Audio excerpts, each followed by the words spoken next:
Time it tells.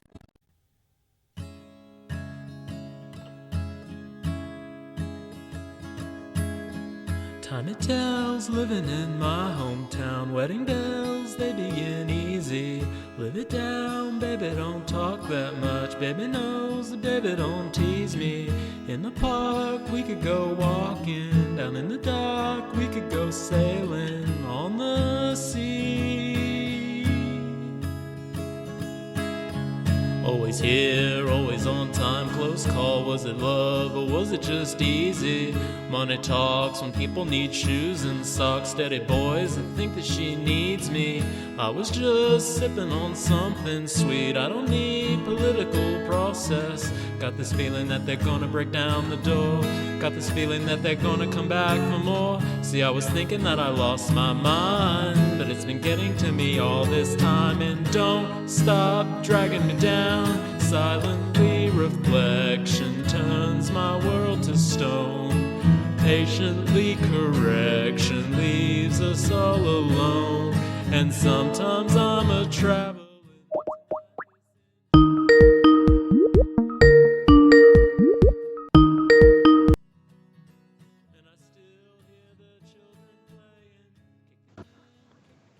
Hello.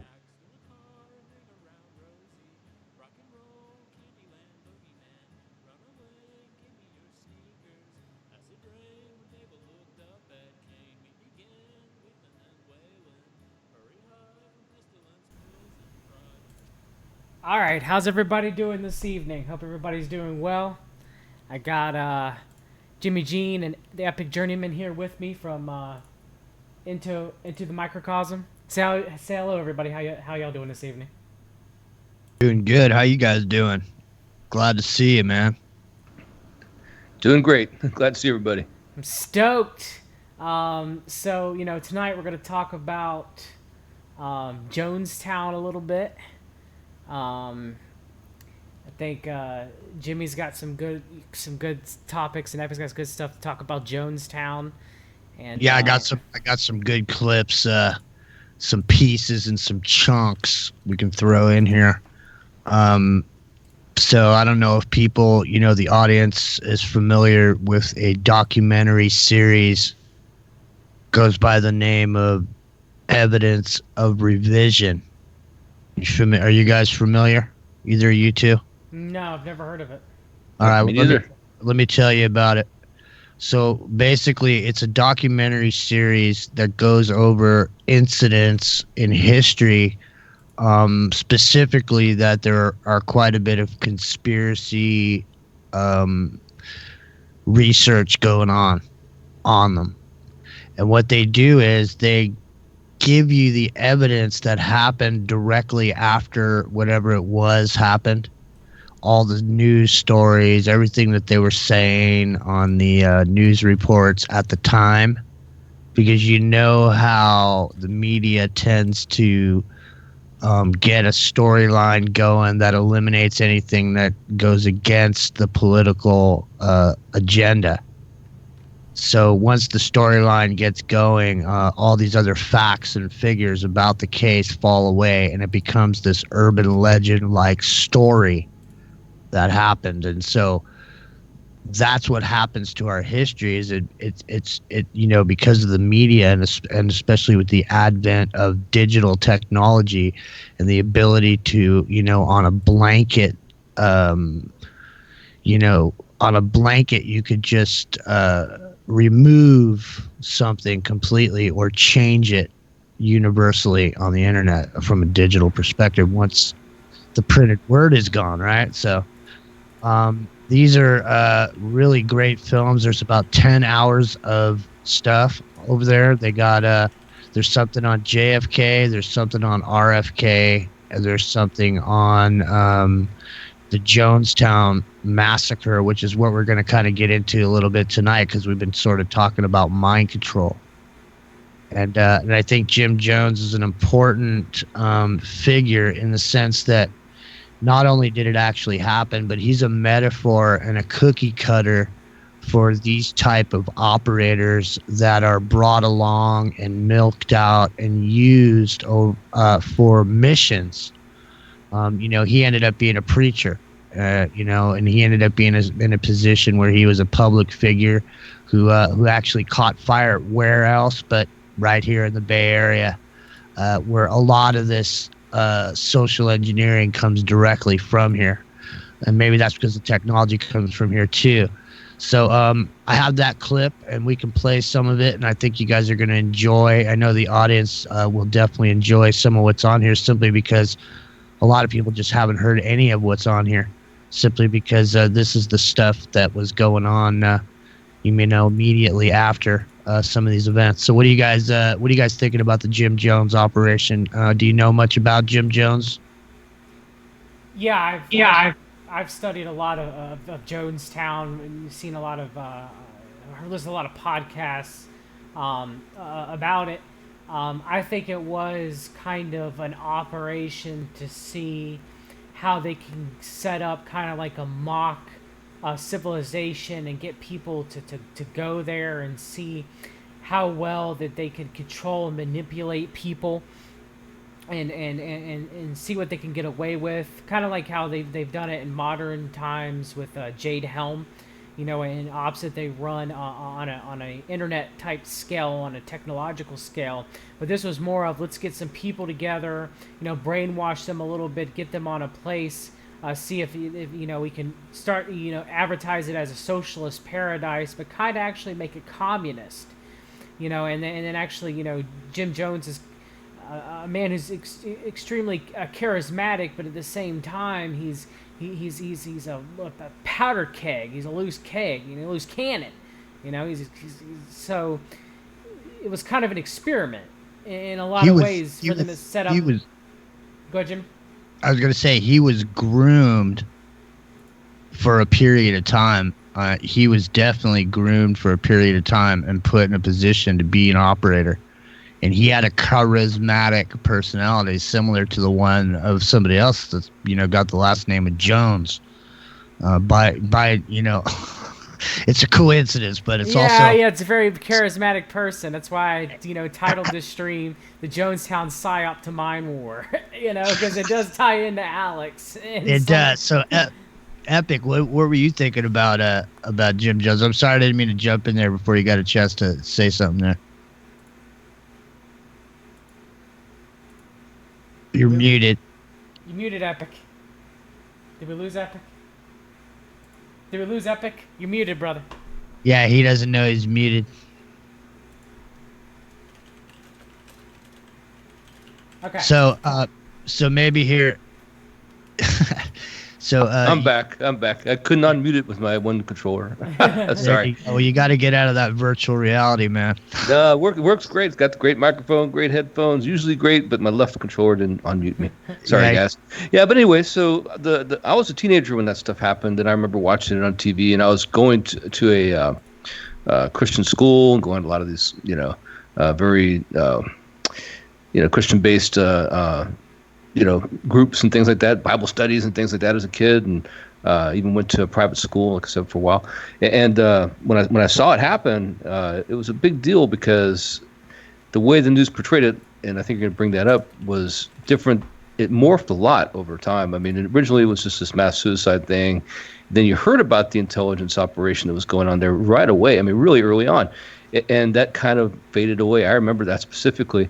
And I had a friend that actually went there. Not to Jonestown, but he went to Jim Jones Church in San Francisco, and luckily he didn't go down there. And how often he went there, he was just kind of passing through, I guess. But he described him exactly like you would think, a very charismatic guy. A lot of people going there. They had a alternative view of the world, and let's get out of here, and we don't want to be part of it the way it is now.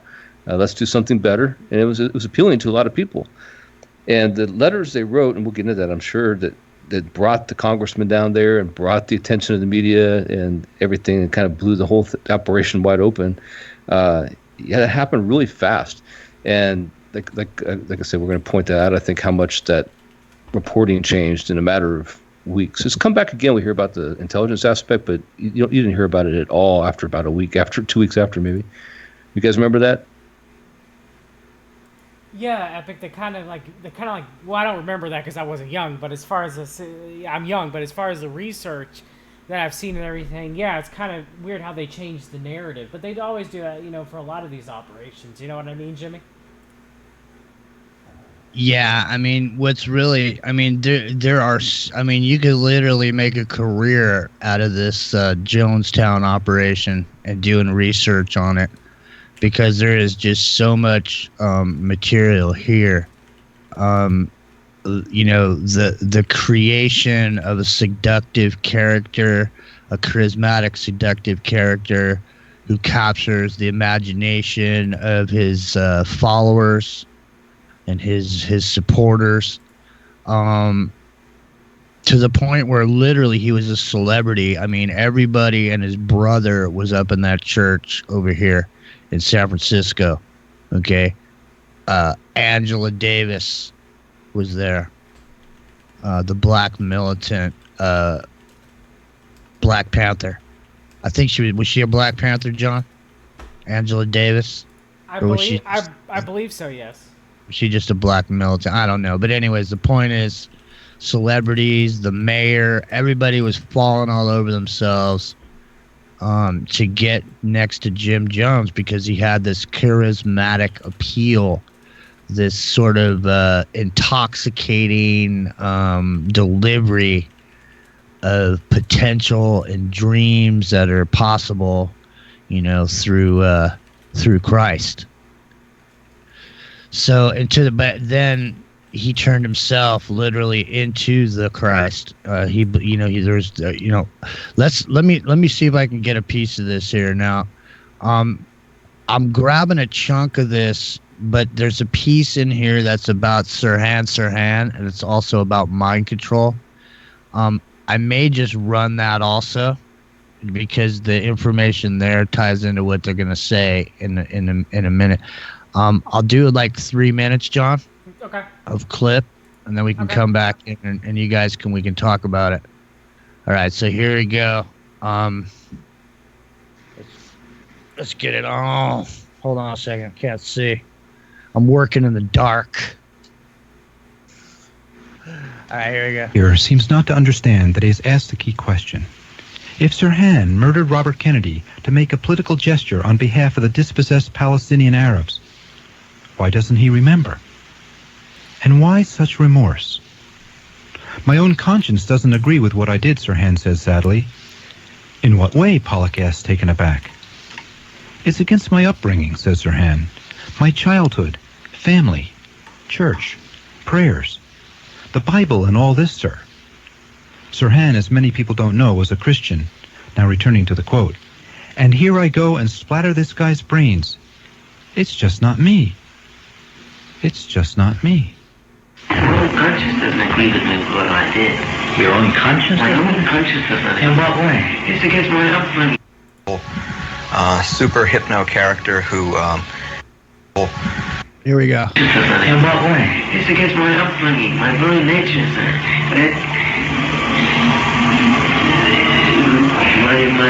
My childhood, my family, the church, the prayers, the Bibles, all this. Thou shalt not kill. And here I go and splatter this guy's brains. It's just not me. If we accept for the moment the possibility that Sirhan was a remote control assassin, the question then arises as to who could have programmed him. Suspicion has fallen in recent years on a small group of West Coast doctors who were active in secret CIA mind control experiments. The most flamboyant of these was the late Dr. William Bryan. Again, Dr. Philip Melanson. William Bryan was, by his own admission, one of the primary researchers for the government in brainwashing, in hypnoprogramming, and in a variety of things. He was an out-of-control, super hypno character who exploited women through his hypnosis practice and was temporarily disbarred as a result. He bragged about his work for the government, said he was the czar of brainwashing, and he was also involved with the man I call Reasoner, and with another man, all of whom worked together in Southern and Northern California, all of whom worked for the government, and my belief is that 2 of them, if not 3 of them, had something to do with Sirhan's programming. William Bryan was a rather large man weighing 386 pounds. He has been variously referred to as the most brilliant man in the field of hypnotism and as a, quote, misguided genius. His private practice involved sex therapy, and by his own admission, he frequently had sex with his female patients. Did William Bryan believe that a subject could be programmed to perform acts that were out of character? Let's listen. You have to have the person locked up physically, and there is also the use of long-term hypnotic suggestion, probably drugs, whatever, and so on. Under these situations where you have all this going for you, yes, you can brainwash a person to do just about anything. Did William Bryan have anything at all to do with Robert Kennedy's accused killer? Well, in the year before his death in 1976, Bryan reportedly bragged to two prostitutes who serviced him regularly that he had, in fact, hypnotized Sirhan. Bryan also liked to brag about his most crowning achievement, the deprogramming of Albert DeSalvo, the Boston Strangler. In Sirhan's notebook, that strange document with page after page of almost indecipherable trance-induced scribbling, there appears the entry, God help me, please help me. Salvo, di DeSalvo, dies salvo. It's a curious notation to be sure, but is it possible that while working upon Sirhan, the programmer couldn't help talking about his favorite subject? And that this entry, by way of the captured mind of Sirhan, is really the palm print of Dr. William Bryan? What do you guys think? Are you familiar with Dr. William Bryan? No, I'm not, Jimmy. Yeah, this is what I was talking to you about earlier, John, because when I got onto this Dr. William Bryan, and I started looking into Northern California, that's when I came across quite a bit of activity around the Stanford Research Institute. Epic, are you familiar with Dr. Bryan? I'm familiar with him from that clip. I've seen that clip before, and I think I might have heard about him in another documentary, but I haven't researched his work. So what do you know about some of these doctors that were coming out of Stanford Research Institute for like mind control technology and trying to remote control human beings through mind control and hypnotism?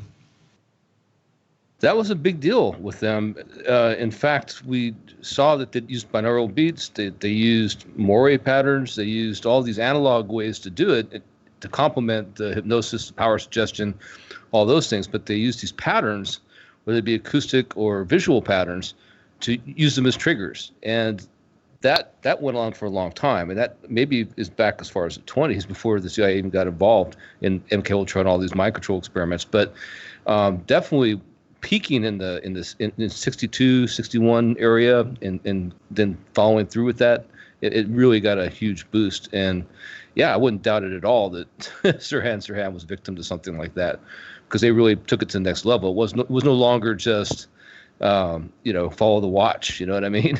Yeah. Yeah. And Skinner was another one of these guys that was around this whole thing. Are you familiar with Skinner, you guys? Psychologist. BF Skinner boxes. Skinner boxes, yes. Yeah, Skinner was involved also in some of these mind control experiments. There was a whole group of these guys. I think they go into a little bit more. You guys ready to run a little bit more of this clip? Yeah, Jimmy, go ahead, brother. There you go. Let's hear it. If we take Sirhan's words, "It's just not me," at face value, then who was it? What bad dream befell this young man? My handwriting, my thoughts, but I don't remember them. They are the writings of a maniac. They're not the writings of me now. In the spring. All right, so hold on a second. Let me forward up in here, because for whatever reason it's Jim but Jones unmistakable. censor. I think it's possible to brainwash, manipulate, coerce people to do just about anything. And we see this demonstrated in military training or in the kind of conditioning that people go through when they get involved in cults. And they do things that are certainly way outside of the normal parameters of what they would consider moral. Nowhere was this more evident than in the small South American country of Guyana in the winter of 1978. The place was called Jonestown. On the surface, it appeared to be a gathering of ethnically diverse families assembled by the Reverend Jim Jones to live their dream of a racially harmonious society. This reporter spoke to many Jonestown people. They all insisted that it was a peaceful and productive place in which to live. Are you happy here? Oh, I should say I am. I've never been any happier in my life. Despite the outward appearance of normality, reports of sexual abuse, torture, and members being held against their will filtered back to the United States. San Francisco Congressman Leo Ryan flew to Guyana to investigate the allegations. I'm very glad to be here. This is a congressional inquiry. I think that all of you know that I'm here to find out more about questions that have been raised about your operation here. But I can tell you right now that from the few conversations I've had with some of the folks here already this evening, that whatever... I want to point out, this is the congressman. He's on a microphone. He's at Jonestown. He's just arrived. He's come there with a lot of fanfare. Okay, this is a multiracial, multicultural thing. He's kind of there to see what's going on, and because he's gotten some letters saying stuff's going on there, and he wants to go there and check the temperature, supposedly in public. That's the opinion. Okay, but I just want to point out that he just said, I wanted to come by here and check out your operation. Okay, I'm gonna wind that back. Okay, hang on a second. Here we go. Torture and members being held against their will filtered back to the United States. San Francisco Congressman Leo Ryan flew to Guyana to investigate the allegations. I'm very glad to be here. This is a congressional inquiry. I think that all of you know that I'm here to find out more about questions that have been raised about your operation here. But I can tell you right now that from the few conversations I've had with some of the folks here already this evening, that whatever the comments are, there are some people here who believe that this is the best thing that ever happened to them in their whole life.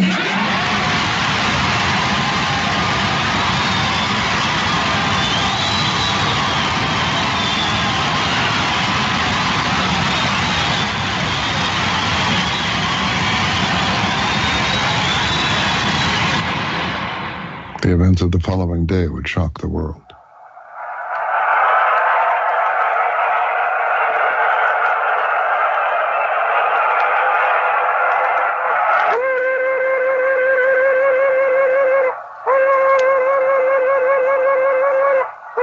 Love is the only weapon. Shit! Bullshit! Martin Luther King died with love. Kennedy died talking about something you couldn't even understand, some kind of generalized love, and he never even backed it up. He shut down. Bullshit. Love is the only weapon with which I got to fight. I got a hell of a lot of weapons to fight. I got my claws, I got compasses, I got guns, I got dynamite, I got a hell of a lot to fight. I'll fight, I'll fight, I will fight, I will fight, I will fight, I will fight.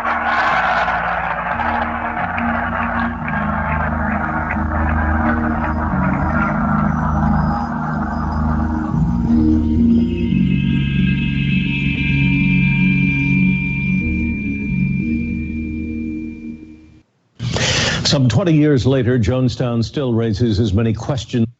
Jonestown, a mind control experiment gone wrong. What do you guys think about that, man? Well, I mean, we know it wasn't a mind control experiment that quote unquote went wrong. It was planned to go wrong from the beginning. It was a test, as most of these things are. You know, it was just a way for them to study what happens when they bring people to a perceived utopia with a very charismatic... I mean, look how many charismatic people that we have that have done, you know, even we're not talking about suicides or anything like happening like that, like Applewhite, and you know, Hellbot. I'm not mentioning any of that. I'm just talking about, look, the charismatic leaders that we've had in the past that have led their flocks and have deceived them, like Scientology as far as L. Ron Hubbard, Joseph Smith as far as the Mormons, even modern day like Alex Jones and the Truth Movement.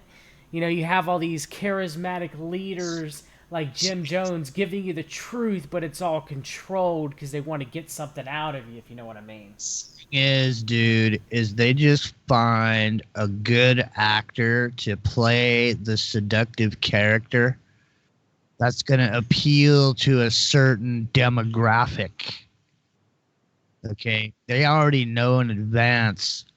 You know, they were talking about hypnotism. I played that part specifically and on purpose because even though it doesn't have nothing to do with Jim Jones, but it has everything to do with mind control.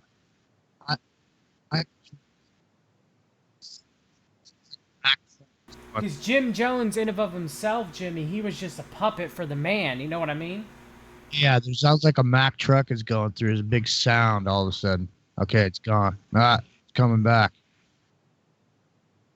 I don't know what that is. There's some noise. It's a company, man. The company. Yeah.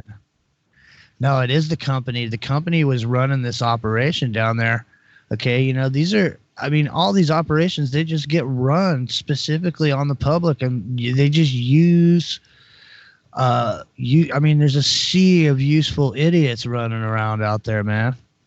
I mean, there's a sea of people that want to believe, man. There's a sea of people, you know, that's what a confidence man is. That's what a con artist is. People don't know what, I mean, you know, the con artist is because he's a confidence man. I mean, how you get conned is some dude builds your confidence, man. It's the oldest game in the book. It's been going on forever. Before there was an Alex Jones, before there was even a radio. Okay? People build people's confidence, and then in the crucial moment, the moment of truth, they turn out to be not who they said they were. Okay? And that's exactly what will happen with any player that you find in the alternative media. In the moment of truth, they ain't going to be who they said they were. They're going to take care of themselves and their families. You know, if that dude thought that there was any bomb going to go off, the guy in Texas, you think he'd be anywhere near that? No, he'd be gone. And if he had information leading up to it, he'd be gone. And he might send you a message and, you know, give you a cell phone video and tell you better get down in the bunker or whatever, but he'd be long gone. So, I mean, in the end, when the moment of truth happens, okay, everyone's going to be who they are. But in the meantime, what we're talking about is seductive characters. So there's one for everybody. There's a seductive character for everyone. It doesn't matter who it is. Your seductive character could be Lance Armstrong. Okay? But Lance, are you gonna follow what Lance Armstrong does, what Lance Armstrong says? Okay, there's a million. James Dean, the leather jacket, you know, the Marlon Brando, the rebel without a cause or whatever character, or the alternative goth punk with these certain kind of tattoos and a different kind of piercing or whatever. It doesn't matter, man. None of this is original. So everybody's got a character that they look up to, or that they admonish, or they want to idolize, or they want to be like. And that's what the whole system is built on. It's built on role models and monkey see, monkey do, because on a primitive nature, we are going to act out what we see that we like. If there's a character on TV that makes people laugh, dude around the water cooler is going to say the same kind of jokes, you know, with the same kind of cadence in his voice or whatever. You know, it's so when Jim Jones and characters like this appear out of nowhere, these are people that have been highly trained by the government in every aspect of, you know, neuro-linguistic programming. They got a million ways to Sunday to sell you. And believe me, once a person knows the psychology of the human being and the archetypes that exist that seduce these people, a person can become like a chameleon, any one of those archetypes, and use and utilize and manipulate the subject based on the archetypes qualities that seduce. So one of the books I would point out, it's abstractly related to what I'm talking about, but it's a good representation. There's a woman by the name of Carolyn Miss, and she has a book on archetypes. And these are specific archetypes from a psychological perspective that people gravitate towards being. And then I would recommend people take a look at another book by the name of Robert Greene. It's a book called The Art of Seduction. And this is one of the most sinister books I think I've ever read in my life. Okay, because when I read this book, I couldn't believe the level of manipulation that can be done to a person based on these archetypal seductive characters that appeal to a certain person and the ways to manipulate that person. So and this was based on more or less for people to have sex. I mean, it was put out as a book for people to read it and be able to go out and meet strangers and have sex with them and manipulate them into having sex. But the reality of it is the psychology of the archetype. And once you realize that these seductive characters are psychologically dripping with tantalizing thoughts for a lot of different people for a lot of different reasons. So a character like Jim Jones, he could get a few hundred people down out into the jungle. I mean, look at the alternative media right now, John. Epic. I mean, if you bought a piece of property right now and you said, "Hey, ladies and gentlemen, I just bought 100 acres in Costa Rica. Okay, I'm selling parcels. I'm selling 1 acre parcels, and we're going to start a patriot community down there. We're going to have liberty, ladies and gentlemen." I mean, don't you? We're going to live off the grid. Get your Peter. You know what I mean? Don't you think people? I mean, how many people you think you could get to buy into that, man? Get your gold and next thing you know, they're out there. I mean, so what do you guys think? Get your gold from Ted Shackley and your storable food and your penis pills when you're down there, and go ahead and buy them from InfoWars store when you're going. I mean, you're absolutely right. How many people would be flocking down there to be real, I guess patriots, to be expats, because after Trump's failed them, that's exactly that. I could see that 100% happening. What do you got to say about this, Epic? Get in here. Yeah, I was listening, and I didn't want to let the idea of the archetypes get away, because a lot of that experimentation, that research has been done in the Bay Area at our favorite institute up there, and that the intelligence agencies that we all know and love embraced. They were looking for archetypes. I mean, they had all this entrainment to get you keyed into certain things, to think a certain way, to act a certain way, to be brought along with it. But those were based upon following something of an archetype. And there's only so many archetypes. Like we know, things from like the hero's journey and stuff like that, everybody loves and loves, but there's more to it than that. It's like knowing these entities that people see in psychedelic states, whether it be DMT or LSD or things like that. And they have a certain power over a certain part of the psyche. And to isolate those and find those, you need a private place to go perform some interesting experimentation on a large mass of people. And I really have an idea that something like Jonestown is exactly the kind of environment where they would do something like that. If you listen to some of the things that came out of there in the survivors, they used to have these music night things. They'd all rally around. There's 900 and something of them, right, at the time that died. And there's a couple escaped, like a couple dozen, I believe. And they there's a lot of weird things, a lot of weird tones going on. There's a lot of weird hours, waking people up, a little sleep deprivation sometimes going on. A lot of things to when you look at it from the perspective of an experiment, it looks like it was. It could just be the ravings of a mad lunatic, certainly, but it doesn't seem like it. And a lot of that dialogue I thought was lost. What do you guys think about that? Well, I definitely think that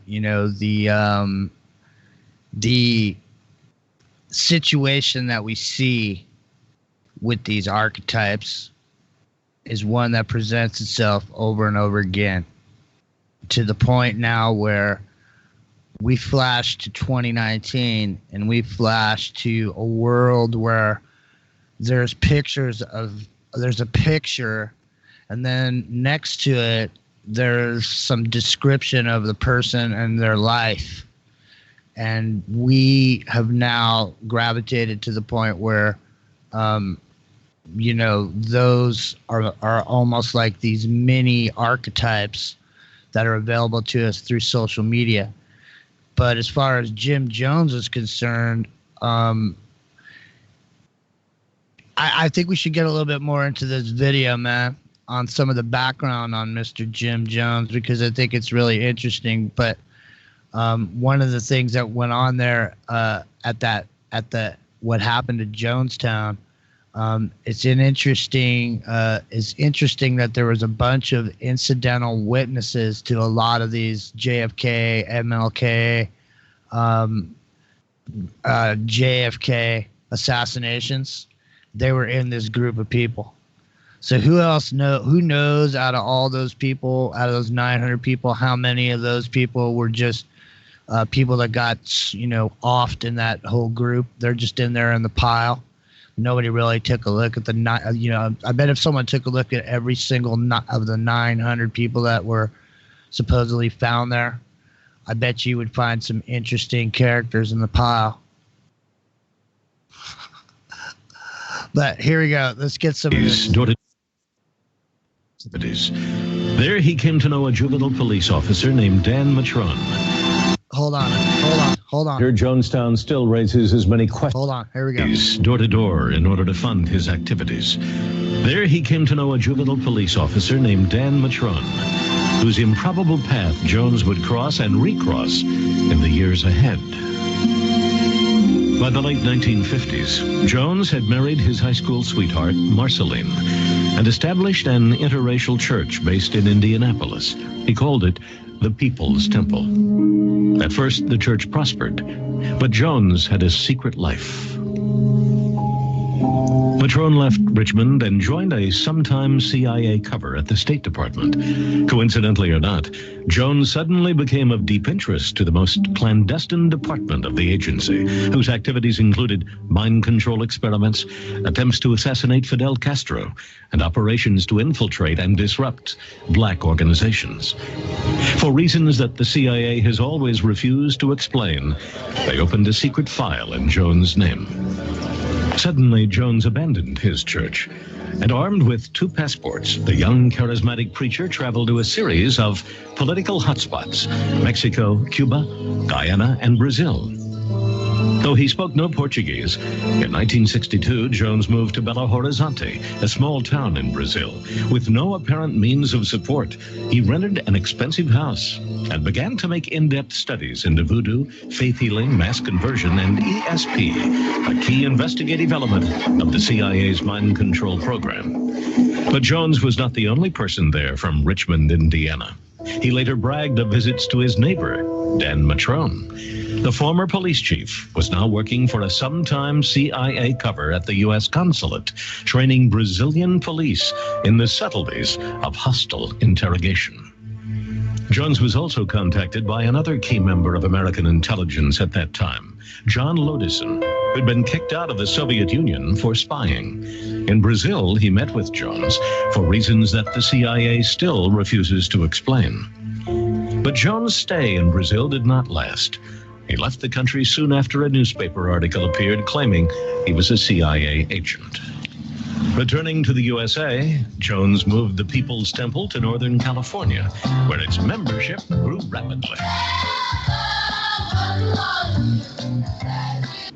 All right, so are you guys both know all those facts about Jim Jones? No, I'd heard those, yes. What about you, Johnny? No, I did not at all. My mind's blown. All right, man. See, evidence of revision, ladies and gentlemen. I'll make sure I give John the link so you guys can all enjoy the 10 hours of mind blow. I mean, literally, you can make a career out of these documentaries here. Let me continue because it's about to get juicy with what happens in San Francisco. You want me to continue here, Johnny? Yeah, let's do it, Jimmy. Give us a steak. Let's do it. There we go, man.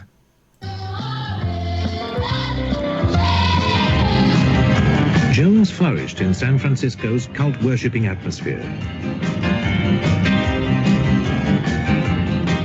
membership in his People's Temple swelled to nearly 20,000 as his reputation grew, and he started food kitchens and daycare centers. He particularly targeted minorities. Believing that the ends justified the means, he put on fake displays of healing and said that he was the reincarnation of Jesus Christ. Put your snide on every other. You asked and begged and pleaded for help with your suffering, and he never gave you any food. He never provided a bed. He never gave you a home. But I, the socialist worker, have given you all those things. Stop sick. And you won't die if you talk with him. You will die if you stand up. You will die if you jump up and down. Because I am freedom. I am peace. I am justice. I am equality. I am God. Using classic brainwashing techniques, he bound his followers to him so that they willingly gave him whatever property and money they had. All right, I'm just gonna stop for 1 second because I want to jump in here. This is something that people need to pay attention to, because he bound his followers to him. So this is just like, you know, the guy down in Texas in a way, because his listeners are bound to him. Hey, Jimmy, real quick. Yeah. Did you ever find any connections to Colonel Michael Aquino and Jim Jones? I've tried to look for some in the past. Also, any connections to David Berg from the Children of God, because Children of God is one of my research projects, the Children of God cult and everything. And I could never find any connections because, you know, it was kind of around that same time down there in California. David Berg would have been there when Jim Jones was there. So I don't know if you Epic or Jimmy, anybody have seen any connections between them? Epic is the man on that one for sure. If there's a connection to be made, Epic's got it right. He's like a circuit board. The only connection I could find is a vague one. It's only through the Lair Institute, which is where Aquino was, and he was there in '80, which is after the Jim Jones stuff. So, and he was still an Army. He wasn't even a colonel yet. So. He was lieutenant colonel. He ended up being, but I never found it. I would have thought there would be too, because it sure does seem like it's the right area, the right time frame. Their paths crossed within a couple years of each other in prominence when they really rose in exactly the same area. And no, I never did. What about David Berg, Epic? No. but it's the same area though, in the same time frame, right? You think that they, you know, with Jim Jones appearing to be a Christian, and then, you know, later also saying that he's a reincarnation of Lenin, you know, going more with socialist and communism, you know. So I do want to point out something about that. I'm sorry to interrupt, but we're going to go. You know, that rise and fall, the cadence that Jones just did. Yes. He sure sounds like somebody else that I heard when he gets on a tirade, when he gets on a rant. Do you know who that is? I don't want to give it away. Oh, I don't know. You know, I wonder who that would be. Someone down there in Austin, Texas. Two of them. That's one of them. And you know who the other one is? Hitler. Yes, that's the third one. I forgot about that one. Good call there. No, Charlie Manson. Yes. Charlie Manson, absolutely 100%. Yeah, but these are these are techniques that are trained to people. Look at Barack Obama and his speeches, you know, the thank you, Satan, or whatever, you know, in reverse. And, you know, I'm just saying, reverse speech, you know. Yeah. But anyways, that doesn't matter. But it's still, the point is like he's got a cadence, you know, and, you know, we can do a show at some point about language and the English language specifically, because there's a lot there about why it was designed that way, and you know, why the words sound the way they sound. And, you know, why the pronunciation is the way that it is, you know, and why does Charlie Manson know how to talk backwards? You know, why do they teach people to talk backwards? You know, why did Aleister Crowley tell people to talk backwards and read backwards and write backwards? You know, there's a reason for it, you know, and it's not just there for no reason. Okay, let's check this out, man. Can't imagine privacy. You know, the most discriminated against perhaps of any group. I really don't feel comfortable with our worship being photographed. I really don't. I must go against the entire council. I don't feel good about it. I they can photograph me all they choose because I do not care. I'm fearless. I come unafraid of anything, but I don't want the cameras focusing on others. I don't want them. Focus on me all you want. I owe something to my people, and that's to be a good pastor, and that I am, the best I am. His services were dazzling affairs, with soul and gospel singers, dance groups, and celebrity preachers like black revolutionary Angela Davis. The size of his congregation gave him a political power base.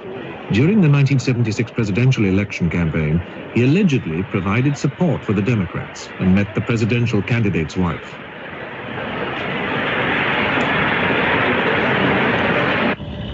Local politicians sought his support, and he became a member of the city's housing commission.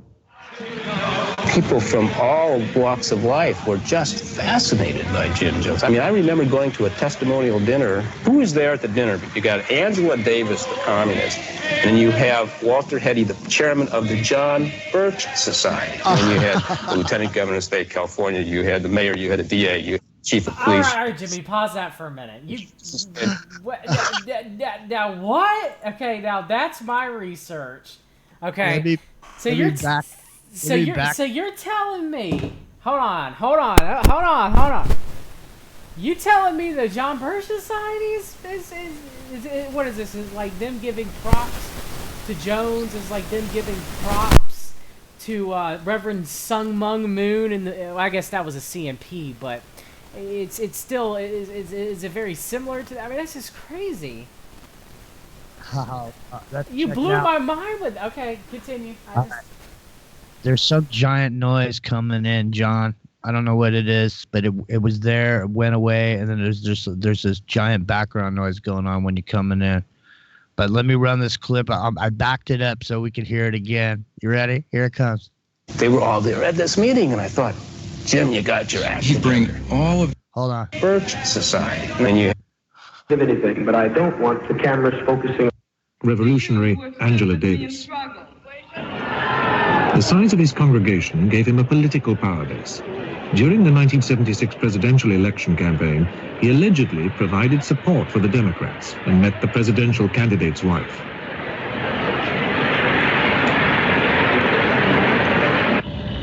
Local politicians sought his support, and he became a member of the city's housing commission.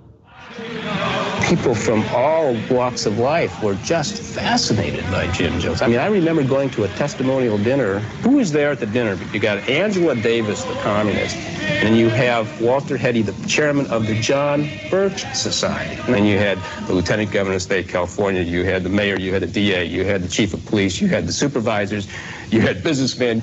They were all there at this meeting, and I thought, Jim, you got your act He'd bring together. all of these people in, and he himself would come in the midst of a smaller a retinue of aides. They'd shoo him to the front of the room, put him on the center of the chair, and basically sort of guard him the whole time. Guys in dark glasses, black suits, the whole thing. It was very unusual. Jonestown was in its fourth year when Jones arrived in 1977. Conditions had never been easy, but when he took over, the agricultural mission became a labor camp. Well, Jim had armed guards. I mean, young men and women who were told that they needed to watch everybody, and it kept you working hard. We headed out to the fields, and you vied to go really far out, actually, because you couldn't hear Jim over the loudspeakers. Jonestown was wired with loudspeakers, and Jim spoke 24 hours a day on it. When he wasn't speaking, the tapes that they'd made of him speaking played on and on and on. When he wasn't speaking, the tapes that he made played on and on and on. It's just almost like when InfoWars does a broadcast and then it just replays over and over again all day. It's entrainment. It's exactly the technique. Yeah.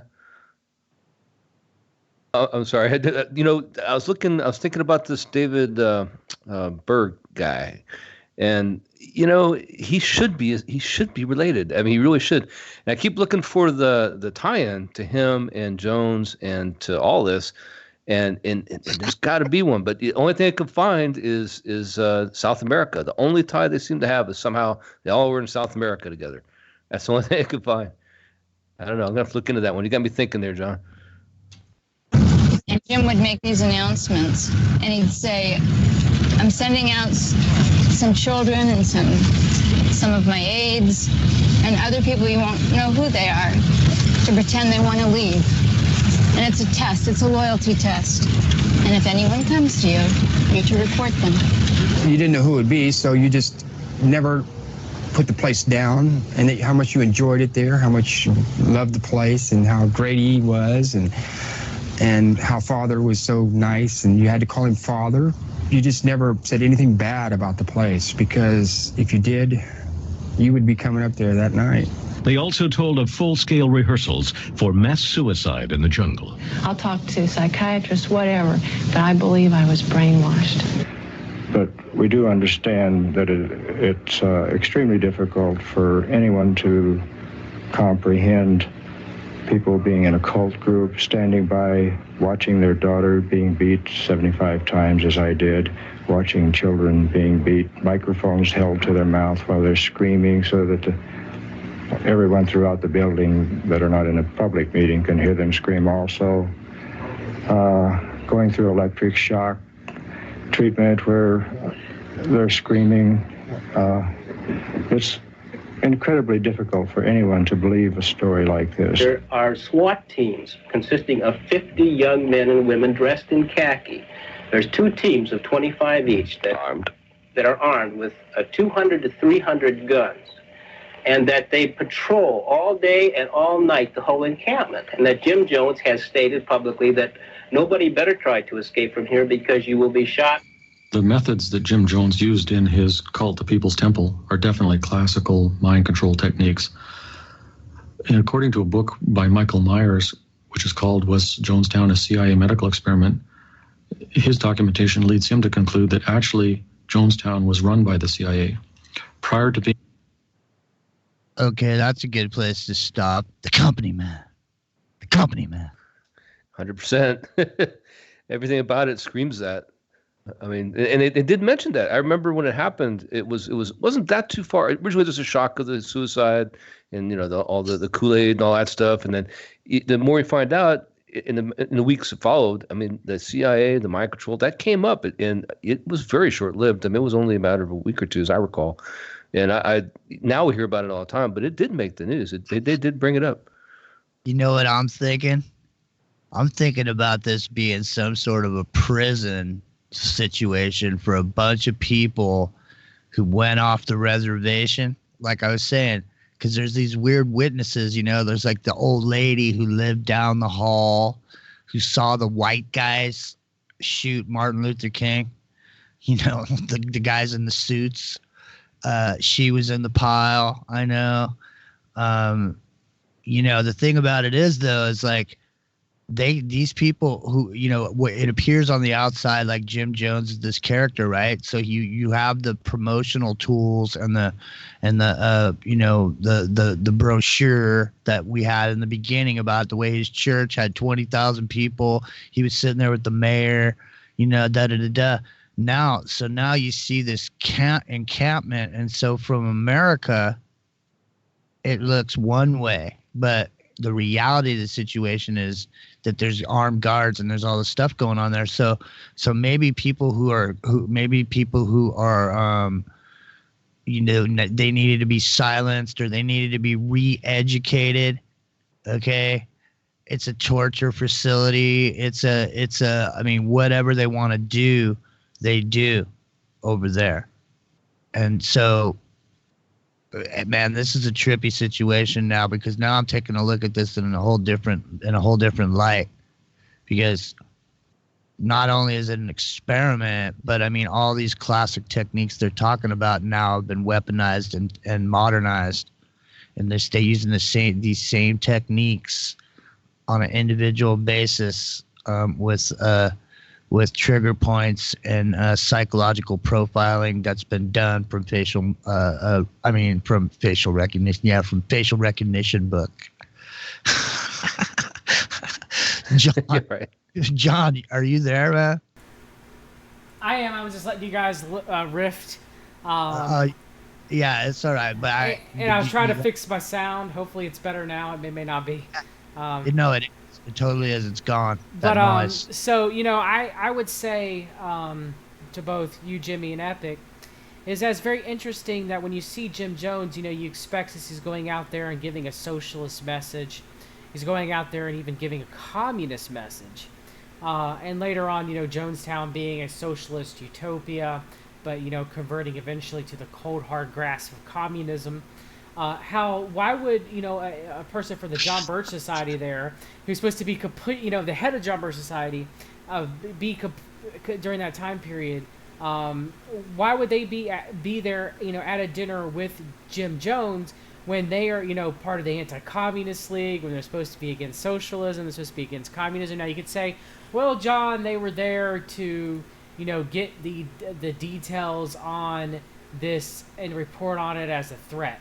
Fine, whatever, but you don't send the head of the JBS there. You send one of your goons or one of your reporters down there to get some information. It just another shows that the left-right paradigm is bull crap.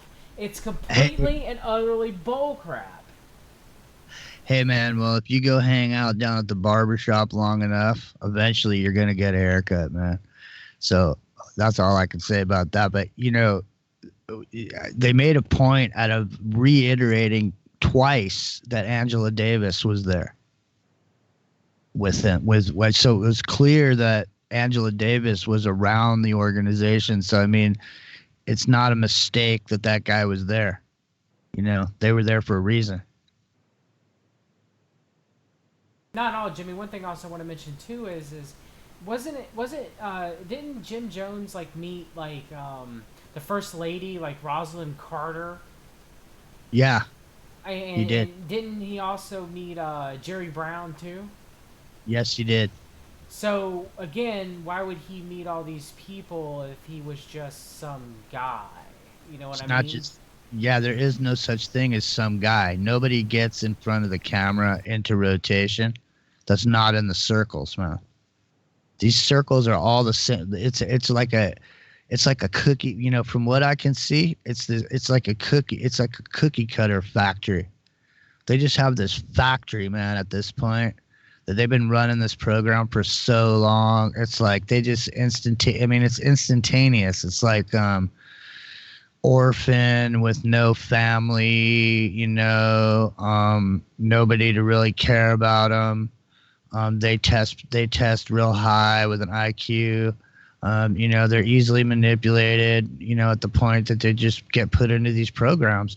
And even if it doesn't even matter if they even realize they're in a program, for example, let's say you're a guy that runs away from home, you end up in some home for wayward boys or whatever, they figure out you're a really smart guy. And even though they train you and they go through all this stuff and they let you free and you think you're free. In other words, you think you got away from it, but really they've been watching you the whole time. And when time comes, they just clamp down on your ass and throw you in prison for 3 or 4 years. To you, it seems like a real life. It seems like you're living out the results of the choices that you made. But realistically, your life is being completely and totally manipulated by your handlers. That's what a handler really is. It's somebody that's behind the scenes pulling the strings on every single aspect of your life because you're in the program. And when you're in the program, eventually you're going to have to, the time's going to come when you're going to need to you're going to have to use your training. You never know when that's going to be, and it could be anybody. That's what's so dangerous about all these shooter situations that are going on right now. Like just what we were talking about the other day a little bit.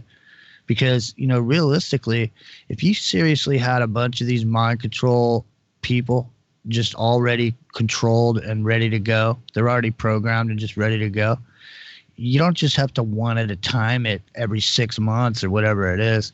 You could just call your number and just call all these people and just have them all go do their thing all at the same time. You literally have an army just out there just wiping people out off the face of the earth.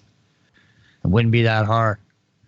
So, based on what I see, because these, people are like remote control. At this point, we're like remote control rats You know, they put rats in there. They gave them some cigarettes and some cocaine and some porn. All they did is jack off and smoke cigarettes and snort lines all day. You know, they weren't interested in anything else. You know, people are interested in dopamine, John, and that's it.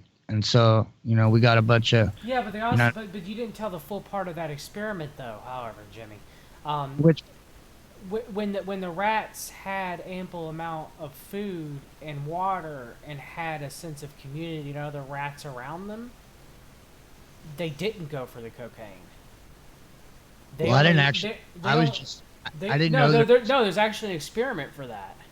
Well, it's funny because I didn't know there was an experiment. I was just making it up as a No, metaphor. there's actual experiment. It was either cocaine or heroin. I don't remember which one. It might have actually been heroin. But the rats, you know, they would make them stressed out as they possibly could, and the rats would keep using and using and using, okay? And then, but when they gave them like food and water and shelter and community and put them next to each other and everything, and you know, fulfilled their needs, they didn't really go for it. When they gave them, proper lighting and everything. It sounds like utopia. It sounds like People's Temple in Guyana, almost. That's a little bit different. The People's Temple, they were kind of... I'm just messing with you, Johnny. But I'm just saying, see, you just told a little story. See, you painted me a picture right there. Right? See, you painted a picture of this land where rats didn't jack off and watch porn and snort blow because there was community. No, they had families and a sense of purpose. See, so you painted the dream right there. See? Yeah, they had a sense of purpose and a sense of community, a sense of He doesn't want that, man. No, You're Jimmy. You're not telling me you're against a sense of community, are you? Oh, not that type of community, but a sense of true community with your family and friends. No, not at all. You could say that to me though right now. You could put me on the defensive and go, "Well, Jimmy, you know, you're not saying you're against community and people." But Jimmy, you're talking about Jonestown. It's a little bit different. But you know, the thing is, though, dude, is that's what it is. Is like that's what a competence man does. Is a competence man is able to paint a picture for people. To me, I mean, you know, you're making you feel like you are. Listen, here, I'm gonna give you guys all an inside look at something that's really simple, but it'll paint the picture for you of how easy this is. Now, you know when you're buying a car, John? You ever bought a new car? I have, Jimmy. I bought a van about a year and a half ago. Okay, nice. So a lot of times what happens when you go buy a car is they go, you land on a vehicle and the car salesman goes, okay, and you want to take it for a test drive. And the guy says, well, hey, listen, John, I got to drive it off the lot. Okay. So, so you guys get in there, you drive off the lot. So when the dude gets out of the car, okay, what he does is he pushes the seat way back, all right? And so when you get in the car, you got to adjust that seat. And when you sit down in that seat in that car, okay, you take mental ownership of that vehicle psychologically. You adjust the and also you sit down and it's uncomfortable and you're the one who makes it comfortable. That's what I'm saying. You take mental ownership. You say, wait a minute, let me take control of this situation and make myself comfortable. You adjust the mirror, you check it out, you see how you look, make sure your sunglasses are on right. You know, and the dude gets in the car, right? Now you go on your test drive and you really like the car and you're coming back. Now, what does he do when he comes back? What's the first thing that fucker does? Excuse my friend. How did you enjoy your ride? No, he takes the keys away from you. Oh yeah, you're right. He does. So you lose control. He takes the car back away from you now, and so now you're psychologically prepared to make a deal because you took mental ownership of that car and you were ready to drive away in it. And now he took it away from you, so you got to go inside and make a deal. And so now he's got you. See. And that's the same thing with this, with Jim Jones painting you a picture or any competence man. It's the same thing. They get you to take mental ownership of whatever it is, like defending somebody on the internet, some character that you follow that's, say a alternative media personality, and defending that person and all this, you find that these characteristics that are found in cults are also found across the board with a lot of followers of different philosophies of information on the internet, whether it be Bigfoot or whatever it is. There's what's called an agreement reality, whereas like everybody that's involved in it, we all agree that this is how it is, and so that makes it so. It's the same almost as a consensus reality, but the agreement reality is a little different than a consensus reality. Epic, John, what do you think about the consensus reality versus the agreement reality? Go ahead and get here, Epic. Let me hear what some of your thoughts are, brother. Well, yeah, I'm still, going back to the Jonestown. Sorry, we're still in Jonestown because there's an agreement. Because yes, well, there's agreement and yes, exactly, consensus. So, one of the things that struck me is how they took these people who a lot of them already were, kind of on the lower echelon of society. They were, either unemployed or, discriminated against. And they were making an effort to go after, people of color. And then the people who did have wealth of any kind, what they do? They convinced them to give up their property, to give up their possessions and move down to Guyana. Well, what does that sound like? It sounds like boot camp, right? When you give up all your clothes, all your civilian clothes, and you give up your normal life that you had before to go embark on this new journey.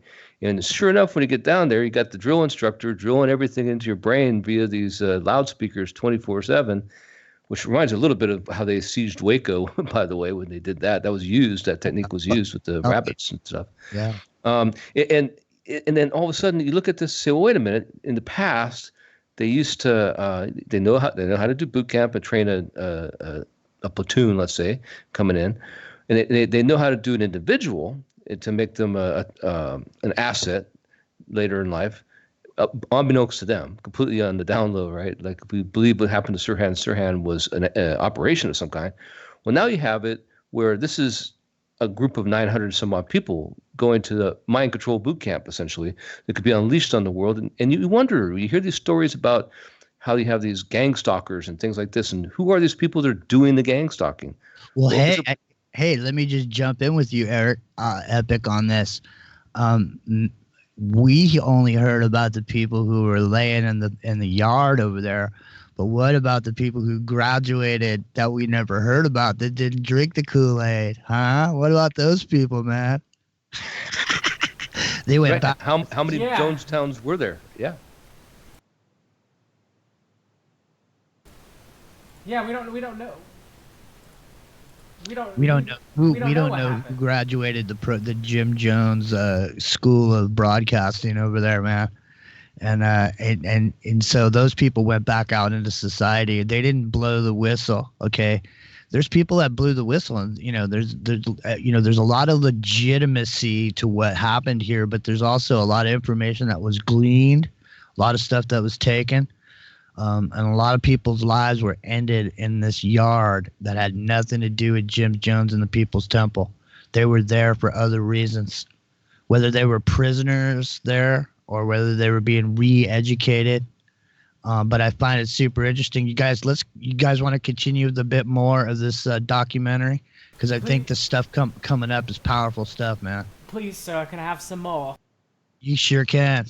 Jonestown, in the deep jungles of British Guiana, that site was actually under control of what was called the Shalom Project. This was a CIA program for training black mercenaries for warfare in Angola. I'd gone through a false mass suicide. I went through one talk and I went through one where he actually took a drink and we were told we had an hour to live so that Jones could find out how people would react psychologically. Turning Jonestown's children against his own enemies was standard practice for Jim Jones, and it delighted him. I like the pure gray stone and tombstone. I'll go back and do it right now. I think that I should take a knife and cut Mr. Tupper all up real good and put poison in them and invite all my relatives over there and have them eat them, and then they're all done.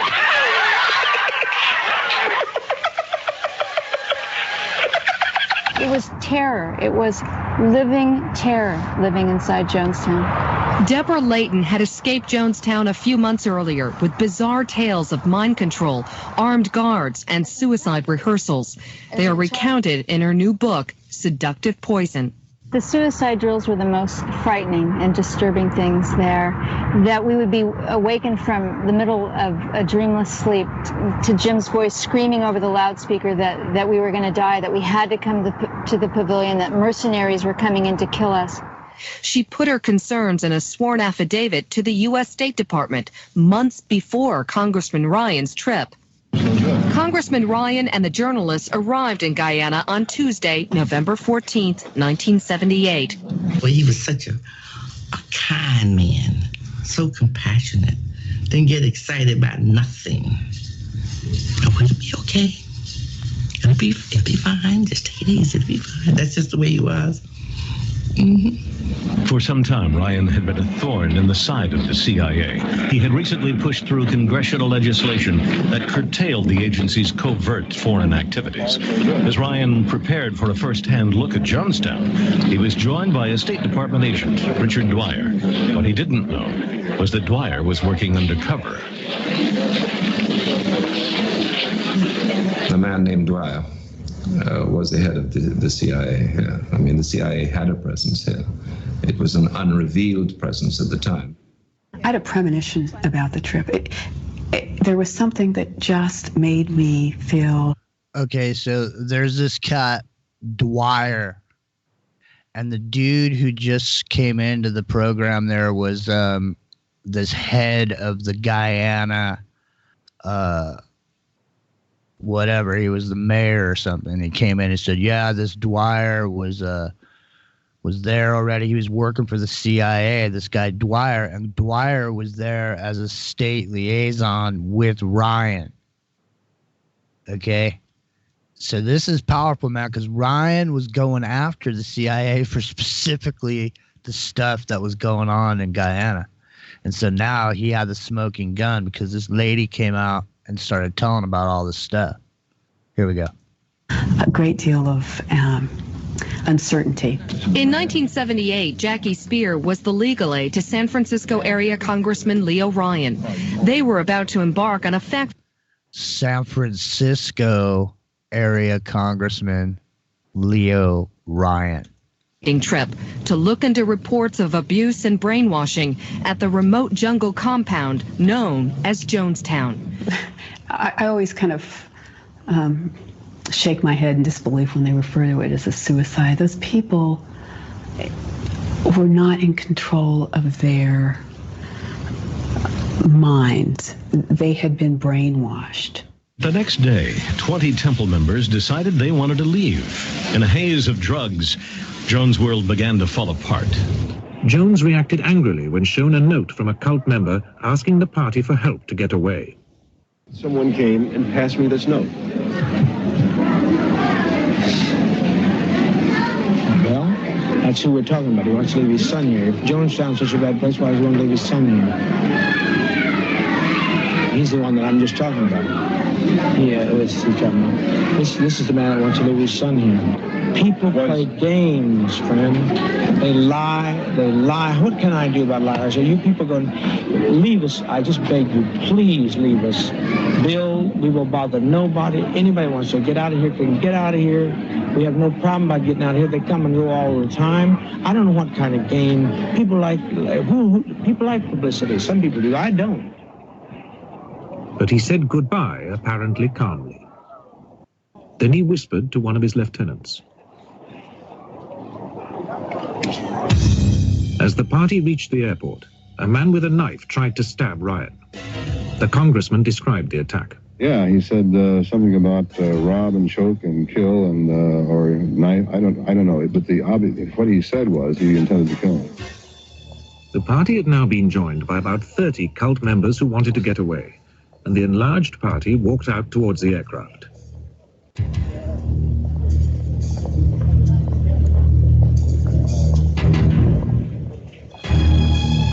Congressman Ryan went over to shake the pilot's hand. As the party waited, a tractor and trailer appeared in the background. Hidden men opened fire. Congressman Ryan, 2 reporters, and an NBC cameraman were killed. Several other journalists and defectors were injured. One man who was not executed at the airstrip was Richard Dwyer, Dwyer. All right, Jimmy. Can I read a little something about the Shalom Project real quick? Please do. Hey, I'm stopping it here because they're about... Okay, so now Ryan's been killed. Dwyer has not been killed, the liaison. And so we're about to get into what happens, right? Because these people have not committed suicide yet. So yeah, please, the Shalom Project. Shalom, brother. Shalom. So considering the parameters of Guyanese politics in the early 1970s, what happened next was almost a foregone conclusion. Prime Minister Burnham, with the help of the United States and British nationalists in key positions in Guyanese national service, initiated a program to build military outposts in the country's disputed interior to guard the border and provide secret training bases for mercenaries bound for Africa. There was one location of particular importance. Though isolated, it was only a day's march from American-built airstrip at Port Katama, an inland river seaport. It was a day's journey from the rail service in the Venezuelan border. Isolated yet accessible by trains, boats, and planes, the site was ideal. From 1973 to 1975, Blakely was in charge of the encampment that was known as the Shalom Project, the same encampment that between 1975 and 1978 was known as Jonestown. The Shalom Project was neither Jewish nor peaceful. The CIA supplied the project with 200 black ex-Green Berets, Special Forces experts. The Green Berets were an elite of the Vietnam conflict, well-trained in all aspects of guerrilla warfare. Since the 1960s, their number had been reduced by over 10,000, and many found readjusting to civilian life doubly difficult. They returned from Vietnam to find the same discriminatory practices in hiring as forced them to join the military in the first place. Only now they're further shunned by potential employers for their part in the war, for which most Americans feel ashamed. To their unemployed veterans, the CIA offered a profitable solution. They could be highly paid mercenaries or advisors who train other mercenaries. These experts in weapons, demolition, communications, medicine, and intelligence were placed in overseas security staff for major U.S. corporations and in guerrilla warfare training camps such as the ones headed by Phil Blakely in Jonestown. So there you go. I thought that was very interesting. That's why I wanted to read that.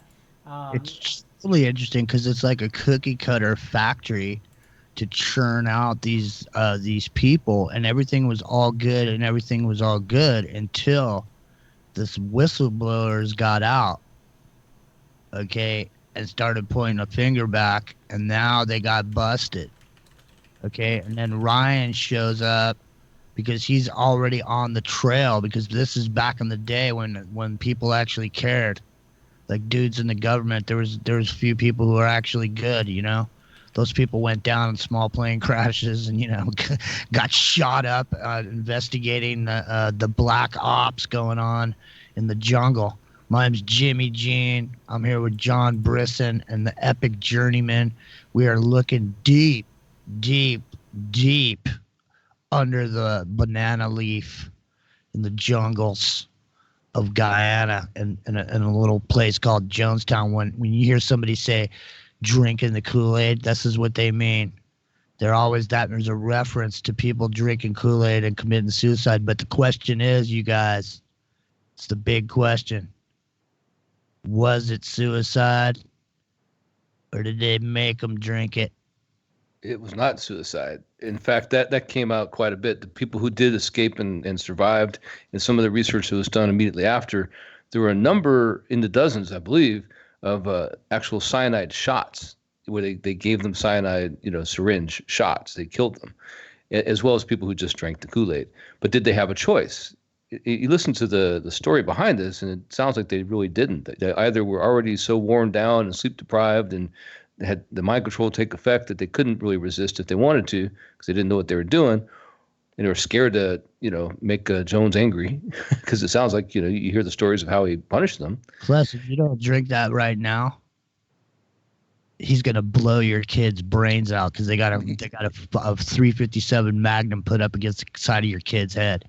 But that's true. That's exactly true. And you hear those stories about those loudspeakers, and you learn about those Angolan mercenaries, and you start to realize that there's a very real possibility, that the CIA was in cahoots with the government there in Guyana this whole time, which of course they were, to have that camp there.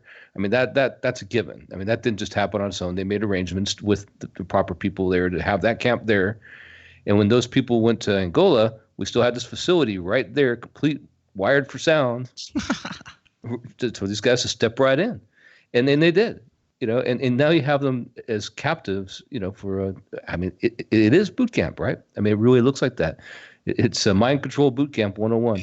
And the other thing is that, like, when these situations arise, it's the same as like an actual military training, because in your military training, what happens is the cream rises to the top. In other words, there's guys that make it over the obstacles, guys that, that can motivate others and all this stuff. And those people are promoted and those people move up and they get the steaks when everybody else is eating oatmeal.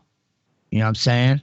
And so it's just like secret societies. It's just like these organizations, man. You move up as long as you can keep that secret. When you get to the point where the secret's too tantalizing to tell, then you don't move any further. So the people that know how to keep a secret, they keep moving up and they keep moving up, and that's how that works. And so it's the same way. You show who you are in a situation, just like we were talking about, just how the Silicon Valley uses Burning Man as a situational performance mechanism to decide who they want to have or hire based on, your ability to make something out of nothing with limited materials and no money. My name's Jimmy again. This is John Brisson's show, where we read the documents because Johnny actually reads the documents, ladies and gentlemen. And this is a documentary of the Jim Jones operation. You guys, let's hear a little bit more, eh? You ready? Let's do it. CIA man from the American Embassy, seen here peeling off from Ryan's party seconds before the tractor arrives. Where Dwyer was in the next few hours is key to one of the mysteries that still lies at the heart of the Jonestown tragedy. Having dealt with Congressman Ryan, Jones now turned his insanity on the temple's faithful. At this point in time, Jonestown had become surreal. Almost everything that was going on seemed surreal to me. I mean, by this time, I pretty much figured out this guy was mad. But he said, I've never seen or felt Jonestown so peaceful or quiet. And I remember getting a chill just course through my body because Jonestown had never been in more agony, had never been so less together. From his seat in the pavilion, Jones recorded the last desperate hour of the People's Temple. In front of him, more than 900 of his followers, who were surrounded by guards holding rifles and crossbows. For all but a few, there was no escape. Subsequent medical examinations revealed that many of the dead had been murdered, held down, and injected with cyanide. Jones himself was one of the last to die. A single gunshot to the head sometime around midnight. His killer has never been known. At 3:30 in the morning, when everyone was dead and several hours before anyone arrived, a radio message was sent from Jonestown using a secret CIA channel, reporting what it described as a mass suicide. This was the message that shaped our view of Jonestown for years to come, even though the best medical evidence suggests that most of those who died had been murdered. The question then becomes who sent that message. The only functioning radio in the area belonged to the local American intelligence officer, Richard Dwyer. Though he always denied going back to Jonestown that night, the last tape tells a very different story. Take Dwyer on down to the East House. Get Dwyer out of here before something happens to him. Dwyer? I'm not talking about you, Dara. I said Dwyer. Though more than 900 Americans had died, Richard Dwyer and other U.S. Embassy officials would later receive medals and promotions. A multi-million-dollar lawsuit was subsequently filed by Congressman Ryan's daughter and the relatives of those who died. The suit described the deaths as a massacre and alleged that Jones was an agent or operative of the Central Intelligence Agency. It was dismissed on a technicality and never tried.